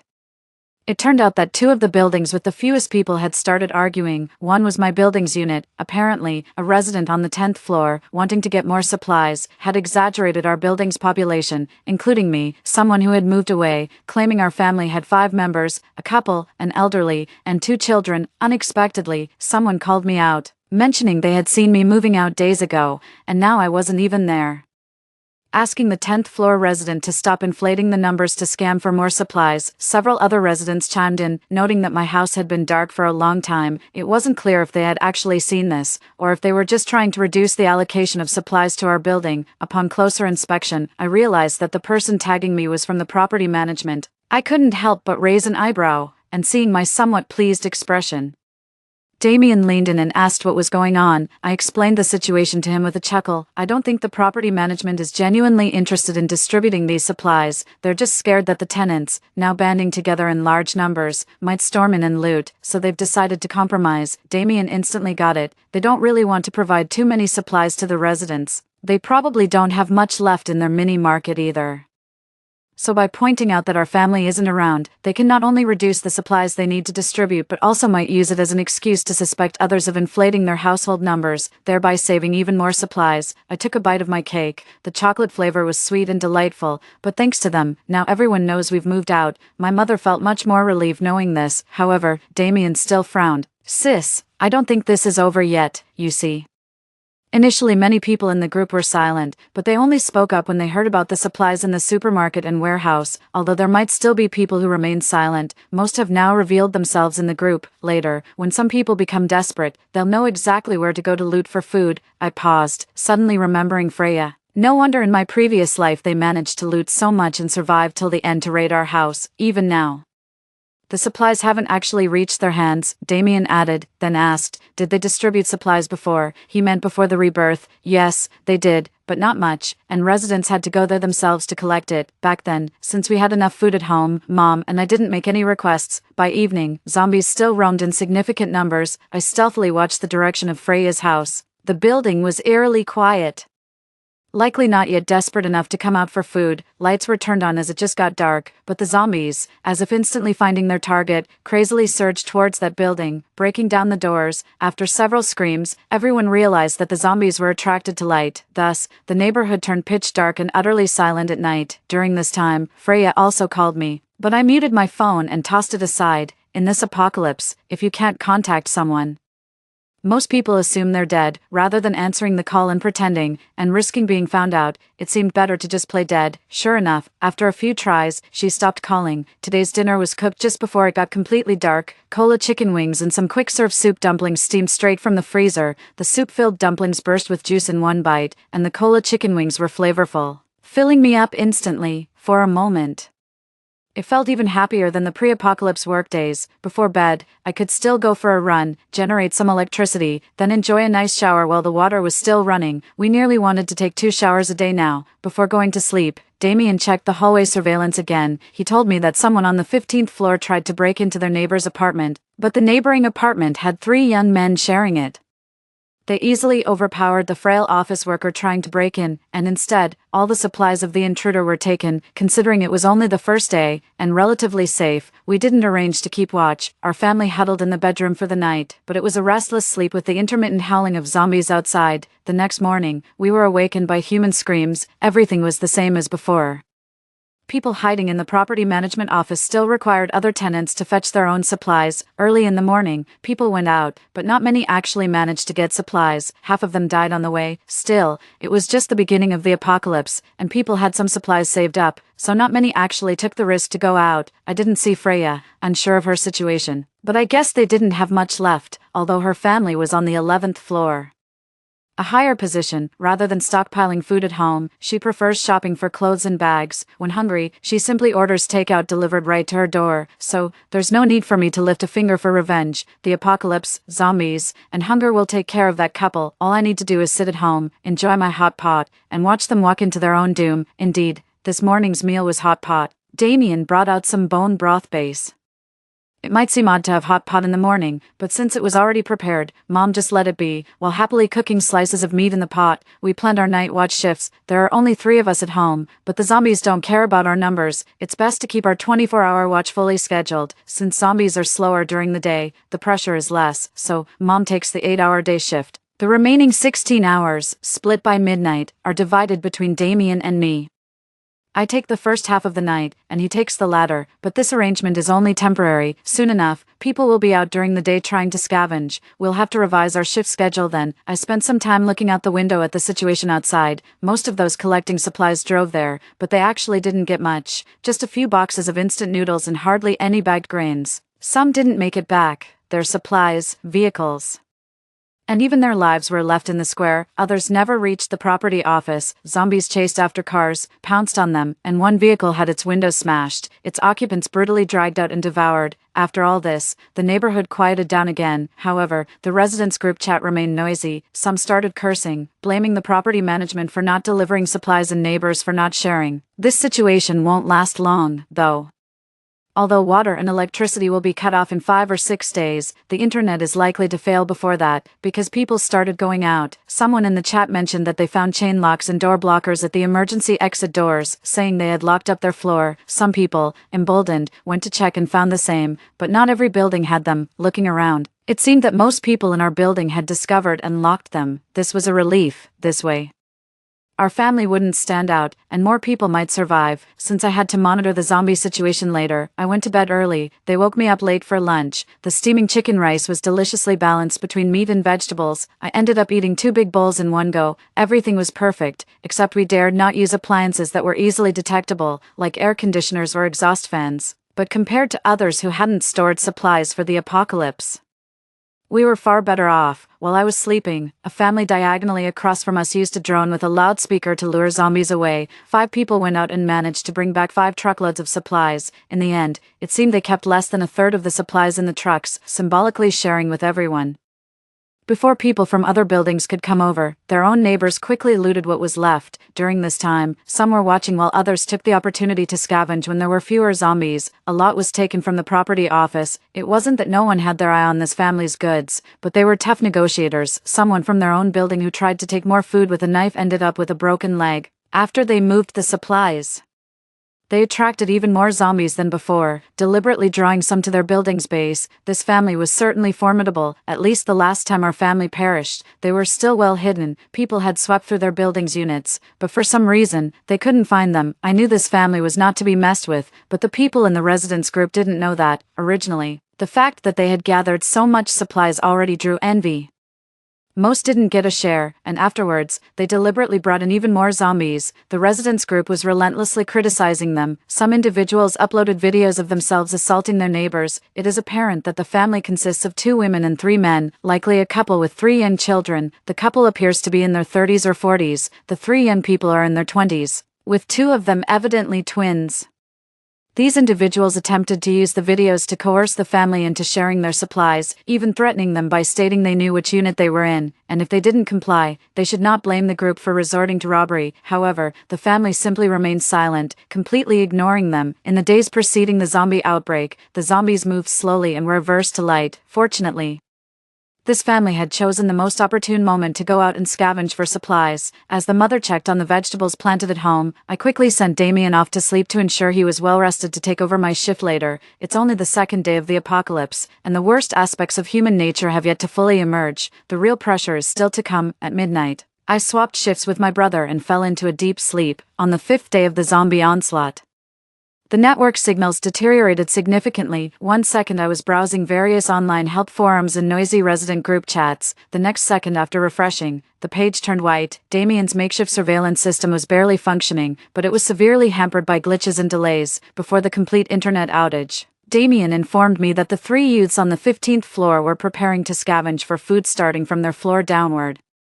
I had to once again appreciate my foresight. Before my rebirth, these 3 had also smashed our door, and it was only by attracting zombies that we managed to deal with them, although it also meant our doorway was surrounded by zombies for a long time. But now that they believe we've moved out, the situation is completely different. However, network failures prevented everyone from contacting each other, and the mutual surveillance that once existed invisibly was completely gone. The initial evils of the apocalypse began to emerge at this time. In the evening, while monitoring the outside, I was eating chips after dinner when I suddenly heard faint screams. However, due to the distance and the sealed doors and windows, I couldn't hear clearly, but the zombies downstairs seemed to smell blood and swarmed in one direction. But the screaming was only momentary. Unable to find their target, the zombies resumed their aimless wandering, although it wasn't in Freya's building. I knew it had been 5 days, and their family was probably not going to last much longer. Sure enough, when I woke up the next day, my mother told me she saw blood sprayed on a window in the building across where Freya lived. Even though no zombies had entered that building, they managed to find us a month later, which meant their neighbors would be killed off within that month. Unfortunately, that warning seemed to be of little use, and I hoped others could hold on. Freya and Elias brought the stolen goods back home, but they too were suffering. Although there was only a frail couple upstairs, they had knives and batons for self-defense. Elias was wounded on his left arm by the couple. Luckily the cut wasn't deep and the bleeding soon stopped. Elias continued to curse under his breath, while Freya was holding back her anger. Who would have thought that the couple could suddenly produce weapons? The fight with the couple lasted so long that the goods they managed to steal would only last a few days. The commotion was loud, Elias was injured, and even attracted the zombies downstairs to ram the unit door for a while. "We need to get more," Freya said. "Didn't you see what those people said in the group? There are at least 20 households in our unit. We can't outrun them," Elias said as he opened a pack of ham and started eating. Freya was displeased but didn't express it. After all, Elias was the main force in stealing the supplies. "Rest for 3 days, then we'll go get more supplies," Freya said. That evening, there was heavy rain, and after the rain, the zombies were no longer as fearful of sunlight. Their evolution was rapid. Moving forward, their body's rate of decay would also slow down significantly. Troublesome. 1 week into the apocalypse, water, electricity, and internet had completely stopped, but we had stockpiled quite a bit of water.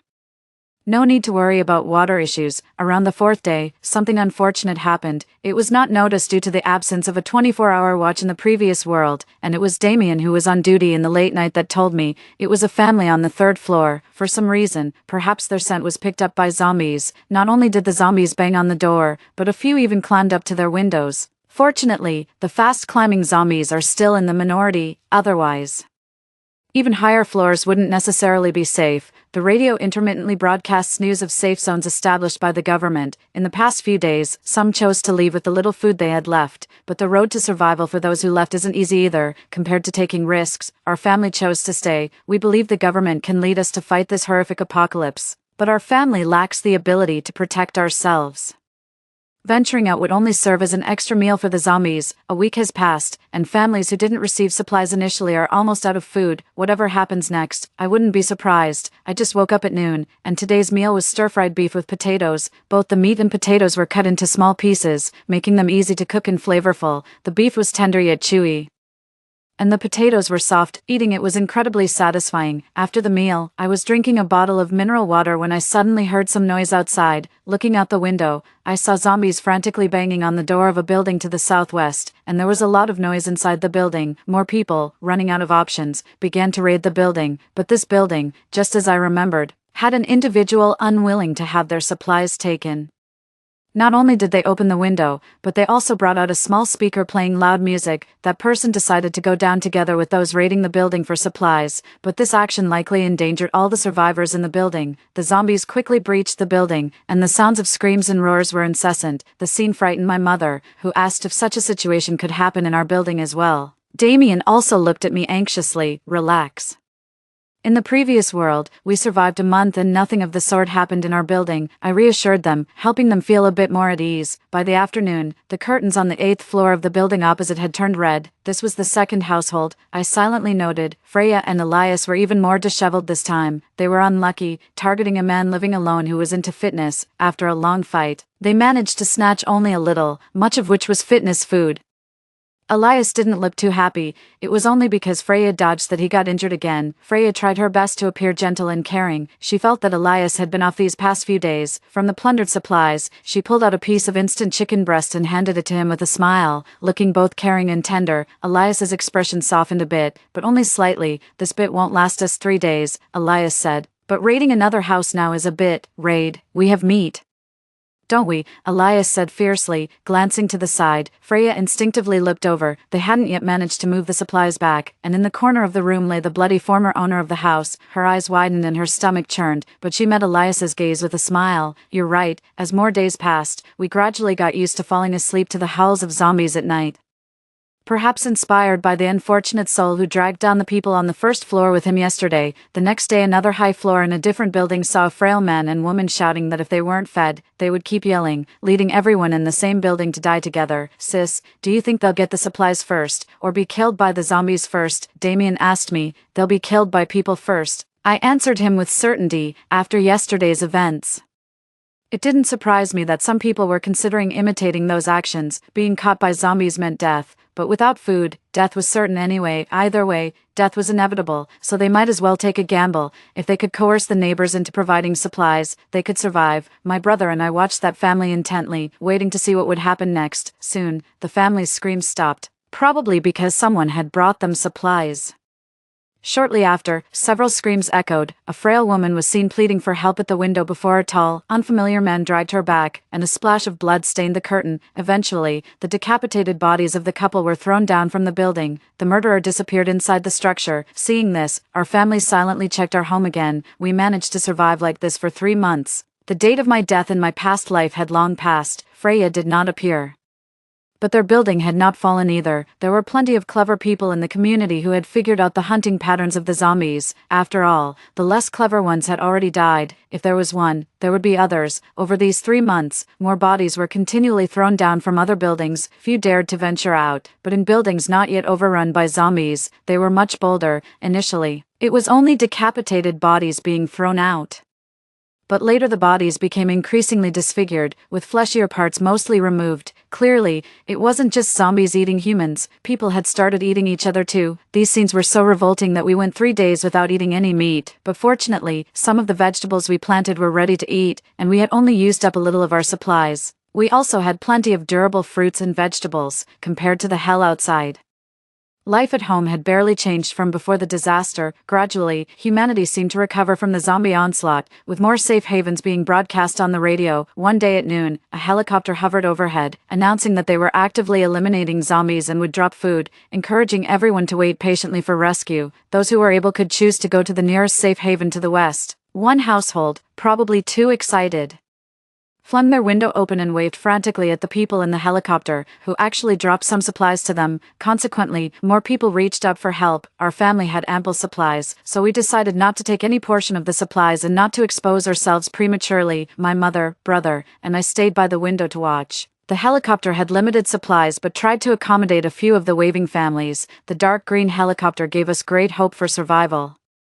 Amidst the joy, I also took note of those daring to reach out for supplies. Due to the obstructed view, I could only see 11 households, mostly scattered across different buildings. There was only one family under our building doing so. The others had either starved to death or, I was estimating how many people had died over these 3 months when Damien suddenly tugged at my sleeve. "Sis, I'm not feeling too good." I looked at him puzzled. Everyone was trying to secure supplies downstairs, but he was pointing far off at a tall, thin female zombie. Her hair was long but rotting, revealing patches of scalp, but she just stood there blankly, and I still didn't understand. "Look at that zombie's head, her eyes, she's watching the survivors." Damien's voice trembled, startled. I quickly grabbed the binoculars and observed carefully. Indeed, her murky eyes were intently fixed on the location of the people who had just waved. Upon closer inspection, I noticed 2 other zombies exhibiting the same behavior. This was very bad news, and I even suspected that they had developed some level of intelligence. I quickly told my mother to keep our movements minimal and stick to eating ready-to-eat food for the next few days. The quieter, the better. I felt a strong sense of unease within me,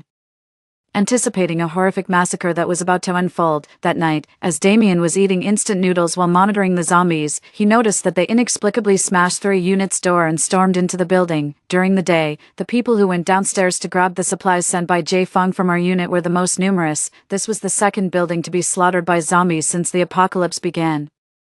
The first was a last-ditch effort where the entire building's occupants perished together. What followed was this spontaneous zombie act, which was terrifying in its own right. Could it be that someone in our building also reached out? My mother panicked. I'm not sure how these intelligent zombies communicate with the regular ones, but once they break in, they smash through every door. If they attack our floor tonight, we will likely not escape death. We didn't have many countermeasures.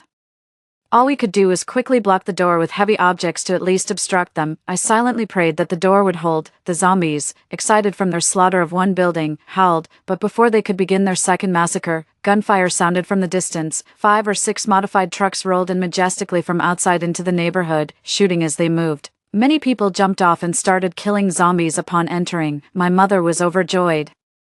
Thinking the army had arrived, Damien quickly stopped her. "Wait, look closely, their shooting is terrible. Would real military personnel have such poor aim?" That made me notice, too. Many were simply unleashing bullets into the zombie crowd without aiming for vital spots. Even with the front line's suppressive fire, those hiding behind struggled to hit the zombies in the head. "You're right," I agreed. "Many places have fallen, and it's not surprising that some desperados got their hands on guns. Let's keep quiet and observe the situation for now. These people could be very dangerous." My mother took our advice seriously, and our family hid even more cautiously. At noon, we only dared to eat self-heating hot pot, the 3 of us carefully watching the intruders from a window. These people fought the zombies for a while, but from my higher vantage point, it was clear the zombies were not dispersing in panic but retreating deliberately. I recalled the 3 zombies that seemed intelligent. Among the bodies lying downstairs, they were not present. A chill ran down my spine instantly. They'll come back. Damien and my mother also looked worried. The modified convoy had about 20 to 30 people. After clearing the neighborhood's zombies,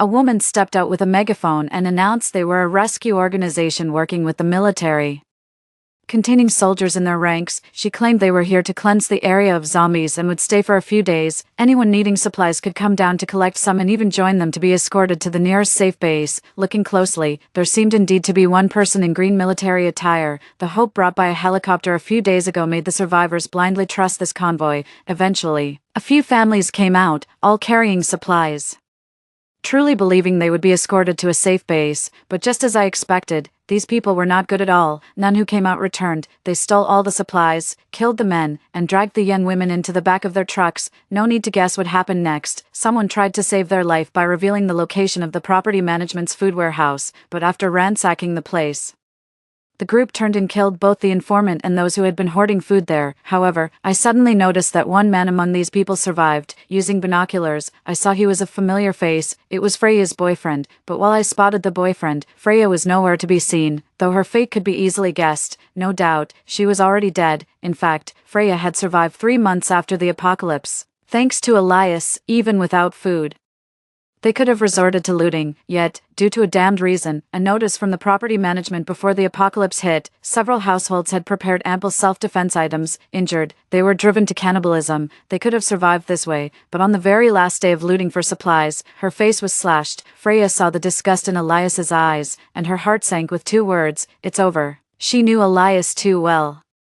He only kept her around because he found her attractive, a mere diversion. In the apocalypse, Elias's already scant moral conscience had vanished. Freya had no illusions of pity from him. She could only desperately prove herself to be useful. This saved her from being turned into food by Elias. However, their relationship remained fraught. Then today, a group claiming to be a rescue organization arrived. Freya felt something was off about the team and didn't want to go.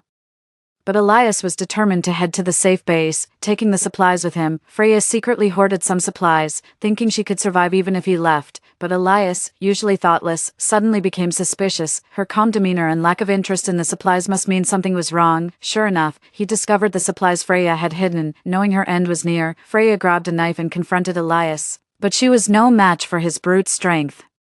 A sharp pain in her abdomen signaled a deep knife wound. As blood gushed, her life rapidly drained away. Just like the other victims they had killed, she was headed towards death. As her vision dimmed, she saw Elias hurriedly leaving with the supplies and managed a weak sneer. Those people, they were definitely not good.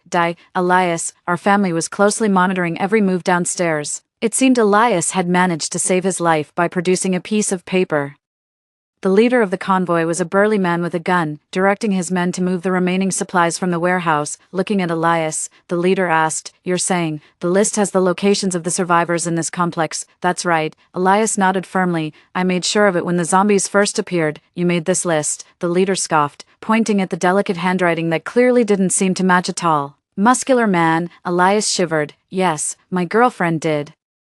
But she's dead now." The leader pulled out his gun and demanded Elias's address, who stammered out the truth. With a glance, his men understood, quickly went out, and soon returned. There was a woman dead, but several others in that building were dead too, their bodies stripped of flesh. Given the bodies in the list, what didn't the leader know? "Disgusting. I don't even resort to cannibalism," he said, and fired his gun. With Elias dead, I felt a grim satisfaction, especially seeing it happen before my eyes.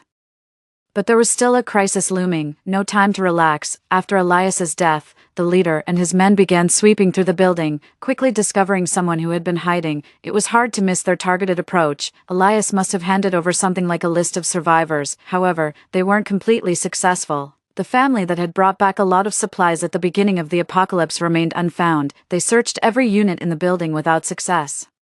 Frustrated but helpless, the leader fired a few shots into the air and led his men to scavenge other buildings. Fortunately, our location was tucked away, so they couldn't get to us quickly, but with a list like that, there was a good chance they wouldn't come looking for our family. But if they see the locked doors on the floors, they might guess there are people upstairs, Damien said pale-faced. "We never thought our security measures would become a dangerous signal exposing us." Damien planned to go downstairs to unlock the doors, but as the only survivors in our building hadn't gone out, going now might risk being discovered by any remaining survivors downstairs. Mother even considered staying in any random apartment downstairs. I tried to trick the group into believing no one was upstairs. However, I disagreed with all their ideas. There must be a way. There has to be. I told myself to stay calm. There must be a solution. At that moment, more gunshots rang out from downstairs, loud enough to attract 2 distant zombies. But before the zombies could get close, the bandits shot them down. I remembered those few zombies that seemed somewhat intelligent and couldn't help but hatch a bold plan to lure them back sooner. These people did not continue looting. They only busied themselves for a morning before taking a break. After all, they had the upper hand and could do as they pleased. So they spent the entire afternoon indulging in pleasures, during which 2 naked female corpses were thrown out. In the evening, they started roasting skewers and cooking meat and soup, while our family could only huddle together and eat dry noodles. We didn't dare to turn on even a small night light. All movements had to be made quietly. Fearing discovery, Damien and I huddled together, cutting our hands and smearing the blood on some pork slices. After cutting ourselves, our mother immediately came over to bandage us with concern. We hung the blood-stained meat on a drone, and my brother volunteered to operate the drone to attract the zombies. Meanwhile, I found an old, dusty bottle of bizarre perfume I had bought a long time ago to mask the smell of blood in the house. We released the drone from the side of the house facing away from the people, and Damien operated it to fly low and leave the neighborhood. Our neighborhood backs onto a scenic mountain and lake.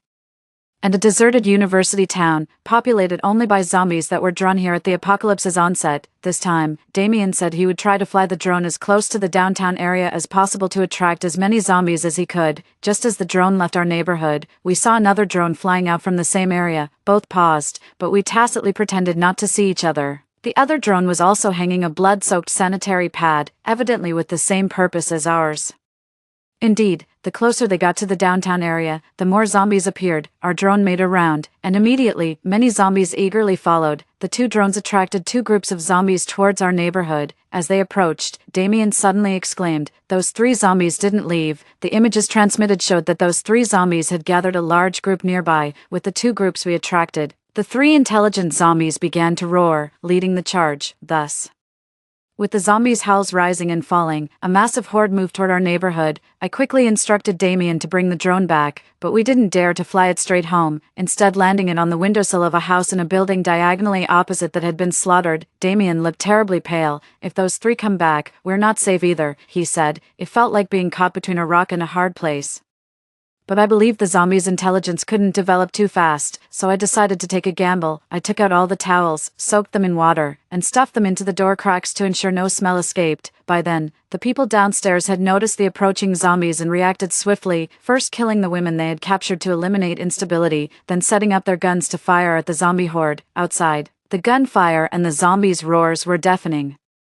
But they were facing a horde several times their number, and they could only suppress them temporarily without any chance of victory. Our family huddled together, silently praying we could all safely survive this crisis. However, the battle lasted less than 10 minutes before the zombies overwhelmed their defenses. These people were desperados of the apocalypse. It was impossible to expect them to unite and fight off this monstrous group. When the zombies got close, they simply collapsed.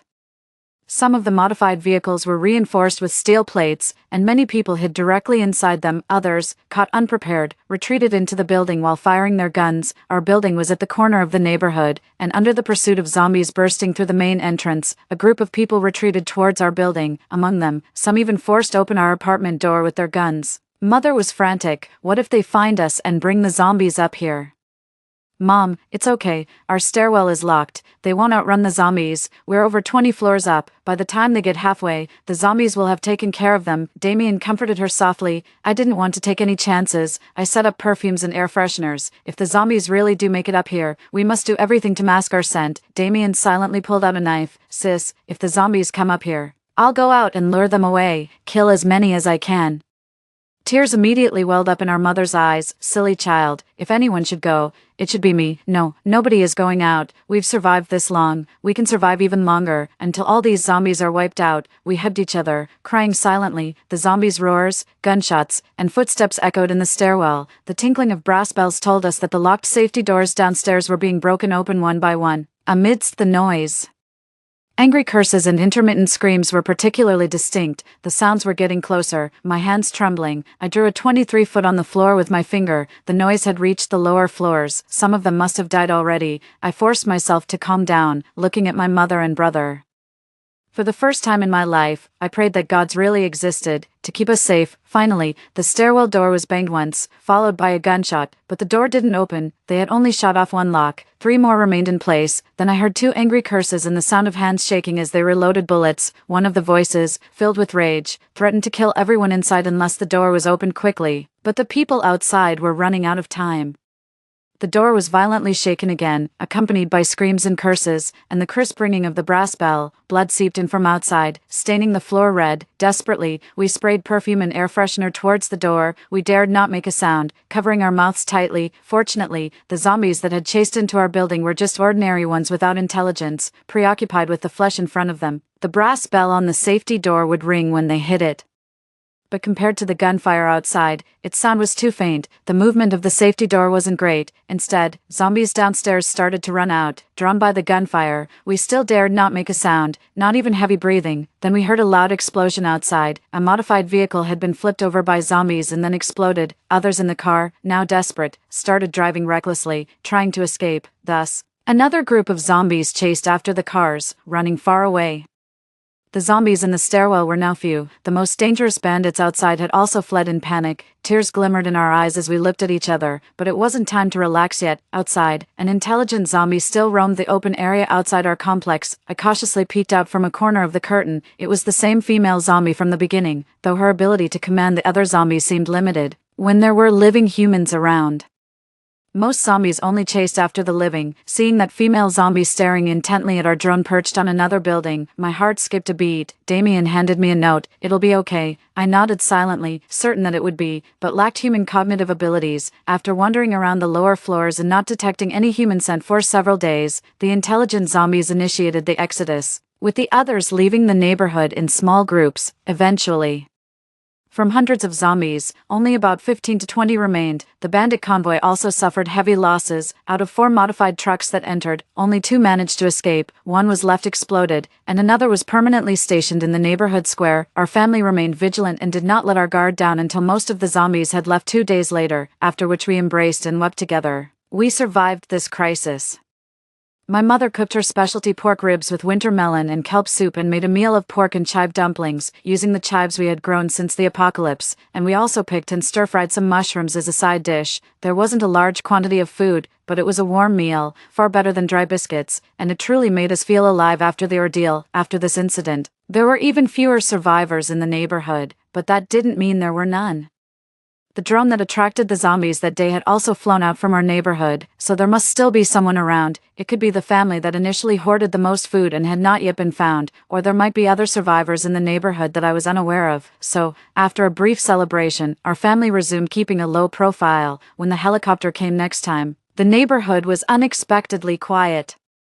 The helicopter crew probably saw the mess in the neighborhood as well. The helicopter circled a few times, its loudspeaker attempting to call for any survivors to respond, but the neighborhood remained silent. Nevertheless, the helicopter dropped more supplies than last time. As the helicopter's noise attracted more and more zombies, it had no choice but to evacuate. If there are any survivors still alive, please take care of yourselves and try to survive, were the parting words as the helicopter flew away, its roar drawing away a large number of zombies. Only 3 or 4 zombies were left in the neighborhood square. After that, we didn't face any more crises, and the neighborhood survivors preferred to stay hidden, but the family that had hoarded supplies and gone into hiding at the beginning of the apocalypse showed a faint trace on their rooftop. It seemed they had tampered with something, and the next helicopter drop was directed at their rooftop. Unexpectedly, there was also a survivor in the building across from Freya's, a skinny boy with colorful hair. He too had made markings on his roof, and hence received a supply drop. It seemed like they were the only 2 surviving families. After discussing with Damien, we decided not to seek help for supplies, not only to keep ourselves hidden but also because we had sufficient supplies. We often listened to the radio,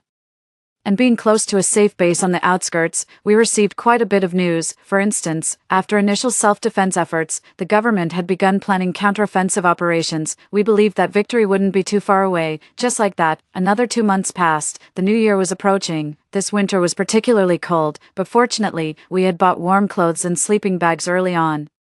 Waking up to a bowl of hot soup and wrapped in a military coat was how we spent each day. My mother's health wasn't great. We prioritized maintaining electricity beyond the freezer using a small solar panel and heated water bags for her. Perhaps because we were cautious, my mother didn't fall ill, but I guess that other families probably struggled more. On the morning of New Year's Eve, a drone flew out. Its familiar colorful pattern was the same drone that had attracted zombies that other day. Looking through binoculars, there was a note attached, hoping to exchange for medicine. The person didn't know there were people on our side, only flying towards the family that had hoarded supplies and gone into hiding. The drone lingered for a long time before that family opened a window, but only handed over a box of medicine, gestured helplessly at the drone, and then closed the window, watching the drone's flight path. It was confirmed that it was the skinny boy with colorful hair from the 23rd floor of the building opposite. Being comrades who had attracted zombies for self-rescue, he could tentatively be considered an ally. Moreover, we had another spare drone at home. We gathered common medicines for colds and inflammation, packed them up, and prepared to send them over. My mother stopped me. Damien took out some dumplings we had prepared for eating at home and attached them to a drone. It hasn't been easy getting to this point. Let's have a good New Year celebration. He wrote a Happy New Year note, then stealthily maneuvered the drone to take off, circling half the neighborhood before approaching the house from the opposite direction. Soon, the person opposite opened the window, and as they came closer, I realized that he was actually she, a girl dressed in androgynous clothing. Her face was flushed red, clearly indicating she was ill. She seemed surprised as she took down the medicine and the still warm dumplings. Gesturing to the drone to wait a moment, then hung a bag of snacks and a note on it, we took a long detour before retrieving the drone, making a point of opening the window on the side away from the neighborhood to take it back in. The note said thank you and Happy New Year. She also asked if we could consider teaming up to monitor zombies, as she had a walkie-talkie and could coordinate with another family, suggesting that working together could help ensure mutual protection. She had sent over a good amount of cookies and some spicy strips. After receiving the food, our family had a heated discussion about her proposal. My mother thought it would be good to collaborate, as there is strength in numbers, but Damien felt that it's hard to know what others are truly thinking and that we shouldn't trust people too easily. It was a tie, so the final decision fell to me, although I was tempted. After much consideration, I decided it was better not to collaborate. Currently, only 3 families, including ours, have survived in our neighborhood, but the situation is such that they are exposed while we remain hidden. Furthermore, the family that moved supplies and managed to evade numerous sweeps must have some special means of self-protection, so in reality, the only one truly exposed is the girl across the building with colorful hair. Perhaps we could lend a hand at times. But since we are strangers to each other, rushing into cooperation could lead us into danger. Not receiving a response from us, the girl across understood our stance and later used her drone to send a message to another family. However, that too led nowhere. Now, the interaction among everyone is quite delicate, each of us guarding against the others yet also helping one another. On New Year's Eve, my mother made dumplings with meat filling and stewed chicken with mushrooms. We cherished the fresh chicken and duck eggs she cooked into an egg custard and scrambled duck eggs. It was a pity we didn't have fresh fish, only salted fish, so she stir-fried some greens, symbolizing abundance for the year. My cooking skills are mediocre, so I just made 3 small pumpkin cakes. Each dish was not in large portions, but combined, they were just enough to fill us, and it felt like a proper New Year's Eve dinner. The chicken soup was delicious, the fresh egg custard was smooth and tasty, and the freshly grown vegetables from our own garden made the meal feel luxurious. Especially in these post-apocalyptic times, at night, under the dim light of a night lamp and with past spring festival galas playing on the phone, we toasted with cola, celebrating our survival through such a tough year. Next year, we must also survive, I whispered, until the zombies are eradicated, my mother added. Damien joined in the toast and drank in one gulp. On the first day of the new year, we didn't lower our guard. I woke up early while my mother was still asleep.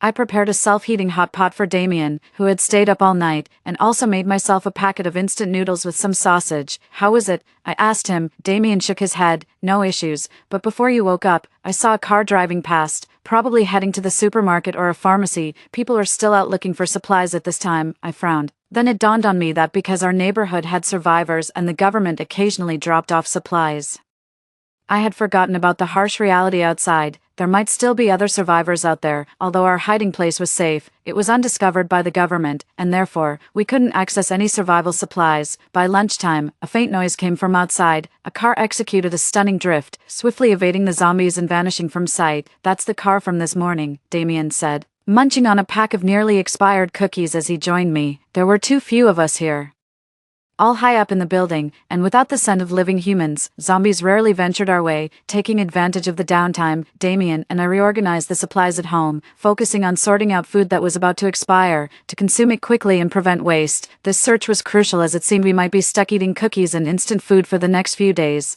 But that was still better than having nothing to eat at all. A few days later, the broadcast became active again.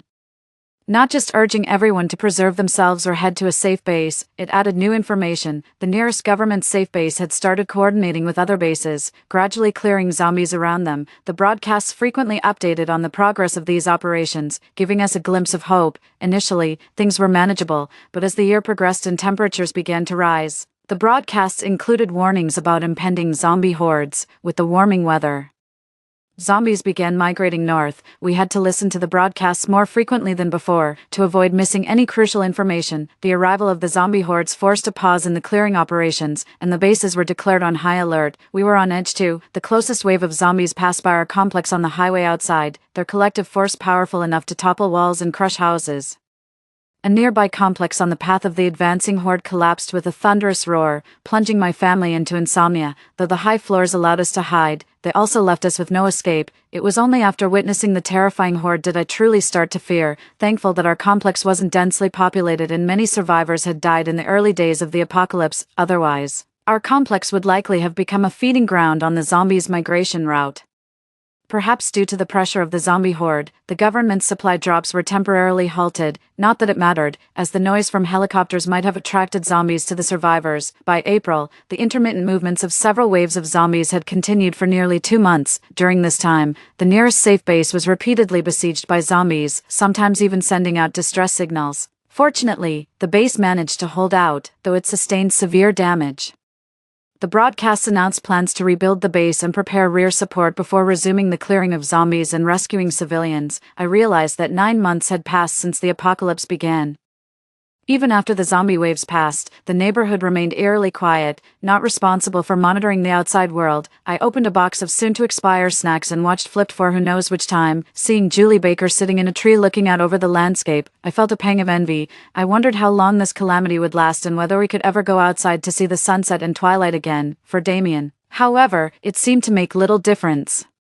He appeared quite content with eating and drinking, seemingly unfazed by being trapped at home. About half a month later, the broadcasts began announcing the official start of clearing zombies from our city. The battle progressed from the outskirts towards the city center. Initially, we saw armed soldiers passing by our area, and some squads were dispatched to clear the zombies from our complex. The few local cats were quickly dealt with. But the soldiers downstairs used megaphones to urge survivors to continue hiding and not let down their guard, as zombies could reappear during the clearing process. After the announcement, the soldiers quickly left, but this time, we truly saw a glimmer of hope. However, the process was not as simple as we had imagined. About a month into the coordinated zombie eradication effort, the broadcast urgently announced that a considerable number of intelligent zombies had appeared. Forming somewhat mobile groups, suddenly, the national zombie clearing effort found itself in a difficult situation. Zombies might not employ sophisticated tactics. Despite their overwhelming numbers, the zombies could launch periodic attacks on various security bases. To counter these intermittent assaults, the bases had to deploy more personnel for defense, severely limiting their ability to conduct extermination missions outside. The presence of some intelligent zombies further complicated matters, as many hid under command, making the extermination efforts even more challenging. At night, I personally witnessed several groups of zombies hiding in our neighborhood and nearby buildings, some of whom were vaguely seen wearing military uniforms. Fortunately, we didn't let our guard down just because we saw hope, and we continued with the usual distribution and use of resources. This prevented us from falling into an unfavorable situation during the stalemate of the clearing operations. The government's zombie clearing operations continued anxiously, but the lack of barriers between regions still allowed zombies from other areas to wander near our city unknowingly. Unbeknownst to us, the weather was gradually getting colder again. The zombie tide returned, according to the broadcast. Extremely cold or hot environments could cause the zombie virus to go dormant. Hence the cyclical migration of zombies, but the return of the zombie tide meant that the city's clearing operations were likely to face even greater difficulties. At the beginning of November, we cooked a pot of hot smoked meat stew with radish and glass noodles while I looked at a novel whose pages I had flipped through. My mother, as usual, picked up the radio, wanting to listen for a bit, but this time, the message that came through the radio was something I had dreamed of countless times in my dreams. The vaccine has been successfully developed. This human calamity is about to end. The radio kept replaying this segment. My mother, Damien, and I looked at each other, not sure who started crying first, then not knowing who, began to laugh silently with a hand over their mouth. Tears and laughter mixed together.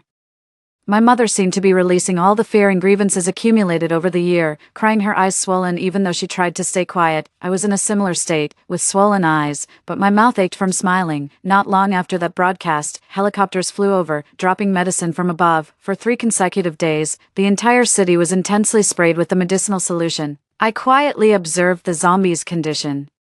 From initially moving more slowly to eventually some falling down and never getting up again, and even beginning to decay as time went on. This time, it was truly ending. After another 7 days, only a few zombies remained, barely able to maintain their ability to walk, moving slower than toddlers. The second extermination operation began. Finally, another team of soldiers arrived at our neighborhood. They drove in, wearing protective clothing and carrying guns.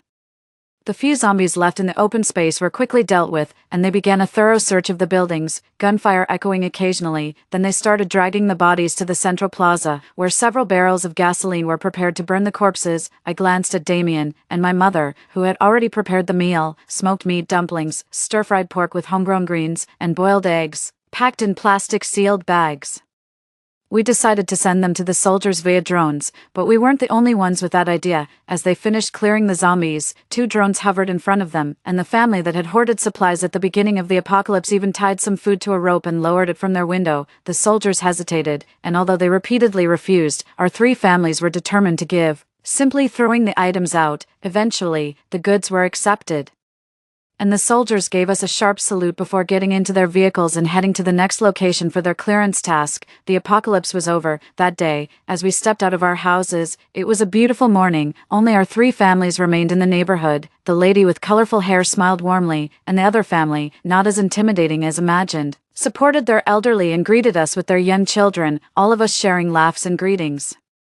Celebrating one's own survival, as well as that of others, we all joined the post-disaster reconstruction volunteer team. The nightmarish days are over, and a new life will begin anew with our efforts. Episode 10, Side Story. Georgia was both fortunate and unfortunate. Bullied from a young age, she grew to despise all forms of social interaction. As an adult, she secluded herself at home, working online. After her mother's death, her father, who had remarried, showed little interest in her, believing that an adult could not starve to death. Thus, she lived on her own, living in a high-rise and already averse to social interactions. She preferred to stockpile various foods through online shopping, barely leaving her home except to dispose of garbage. Her home was arranged like a supermarket, overflowing with all sorts of food items, sometimes leaving no space to walk. However, this clutter brought her comfort. The apocalypse came suddenly, that day.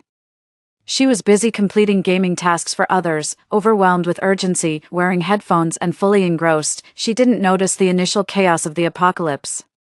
It wasn't until she felt hungry in the afternoon that she realized something was wrong. Georgia quickly used an inflatable pool she had bought online to collect water, along with any other container she could find at home. Luckily, due to frequent power outages in her complex, Georgia had purchased a large battery and solar panels to avoid disrupting her online work. The solar panels, installed on the rooftop, only needed a switch adjustment to continue functioning after the power cut. However, since she was a tenant and the original landlord didn't insist on her joining the homeowners group, she wasn't exposed in the initial chaos. Yet, after the apocalypse, there emerged survivors in her building who resorted to killing and cannibalism. Seeing through her door's peephole that a neighbor had been violently killed, Georgia was terrified, covering her mouth, barely breathing. Fortunately, the attackers didn't know she was there, injured. They didn't bother to systematically check each apartment, focusing instead on known survivors to rob. Eventually, those 2 monstrous fiends died, and Georgia could finally breathe a sigh of relief. Long after the apocalypse ended, Georgia still felt haunted by the memory. Zombies were one thing, but the cannibalistic monsters were a recurring nightmare. She underwent long-term psychological therapy to gradually return to her previous life. The Dean family had risen rapidly in wealth. The father made a fortune quickly, but his health soon failed. Fortunately, Dean was competent. He took over his father's business, thriving, and even married his high school sweetheart. They had a daughter and twin sons. The family was doing well until the apocalypse struck. Worse still, there was hardly any food at home for the 7 of them: the mother, Declan, his wife Faith, their daughter Fiona, their 2 sons Donovan and Easton, and their 2-year-old daughter. Realizing this situation was untenable, Dean and his wife Faith discussed overnight and decided to venture out for supplies. Their daughter Fiona had just gone through a divorce and was taking care of her child. Dean wanted Faith to stay and look after their daughter and his mother, but neither Faith nor Fiona agreed. "Dad, if we don't have food, we'll all die regardless of who stays," Fiona argued. In the end, the couple decided to take the children with them in search of food. After putting their elderly mother to bed and soothing Fiona's child to sleep, they left the house. They were relatively lucky. The nearest large supermarket, after enduring the first wave of zombies, saw most people turned into zombies who then followed noises elsewhere, leaving the supermarket quiet and relatively zombie-free. When the family was young and strong, they were not the least bit afraid of the slow-moving zombies at the onset of the apocalypse. Faith, the wife, was initially scared, but she quickly adapted and fiercely swung an iron rod, shattering zombie skulls with ease. They were even luckier to find a delivery truck by the roadside, loaded with food supplies. Using this truck, they made several trips back and forth, bringing a good amount of resources home. Dean wanted to transport all the supplies home, but Faith stopped him. "Since this is our last trip, let's leave some stuff in the truck, otherwise, if other people in the building get envious, they might cause us trouble." Their son Donovan agreed. "While they come down to snatch the supplies, we should hurry back and hide." Dean thought it made sense. He left a few boxes of instant noodles and bags of chips in the truck, blocked the entrance with the vehicle, and quickly headed home with his wife and child. In the hallway, neighbors armed with knives attempted to rob them, but they fearlessly fought back, breaking the legs of one assailant. which quelled any further attempts from others eager to steal from them. Upon returning home, they used loudspeakers to attract zombies to block the building's entrance, preventing people from other buildings from coming in to share their resources. Back at home, they embraced each other, celebrating their narrow escape from danger. With these supplies, we don't have to be afraid anymore, Easton Donovan exclaimed with youthful exuberance. However, Dean, seasoned from his experiences in the business world, remained highly alert. Let's rest for a bit, then move the supplies to the cabin inside, Dean suggested. The cabin inside he referred to as their secret to survival. Originally, when they first purchased property, they actually bought 2 adjacent units within the same building, separated only by a wall. After consulting with the property management, they even broke through this wall to install a door, connecting the 2 units.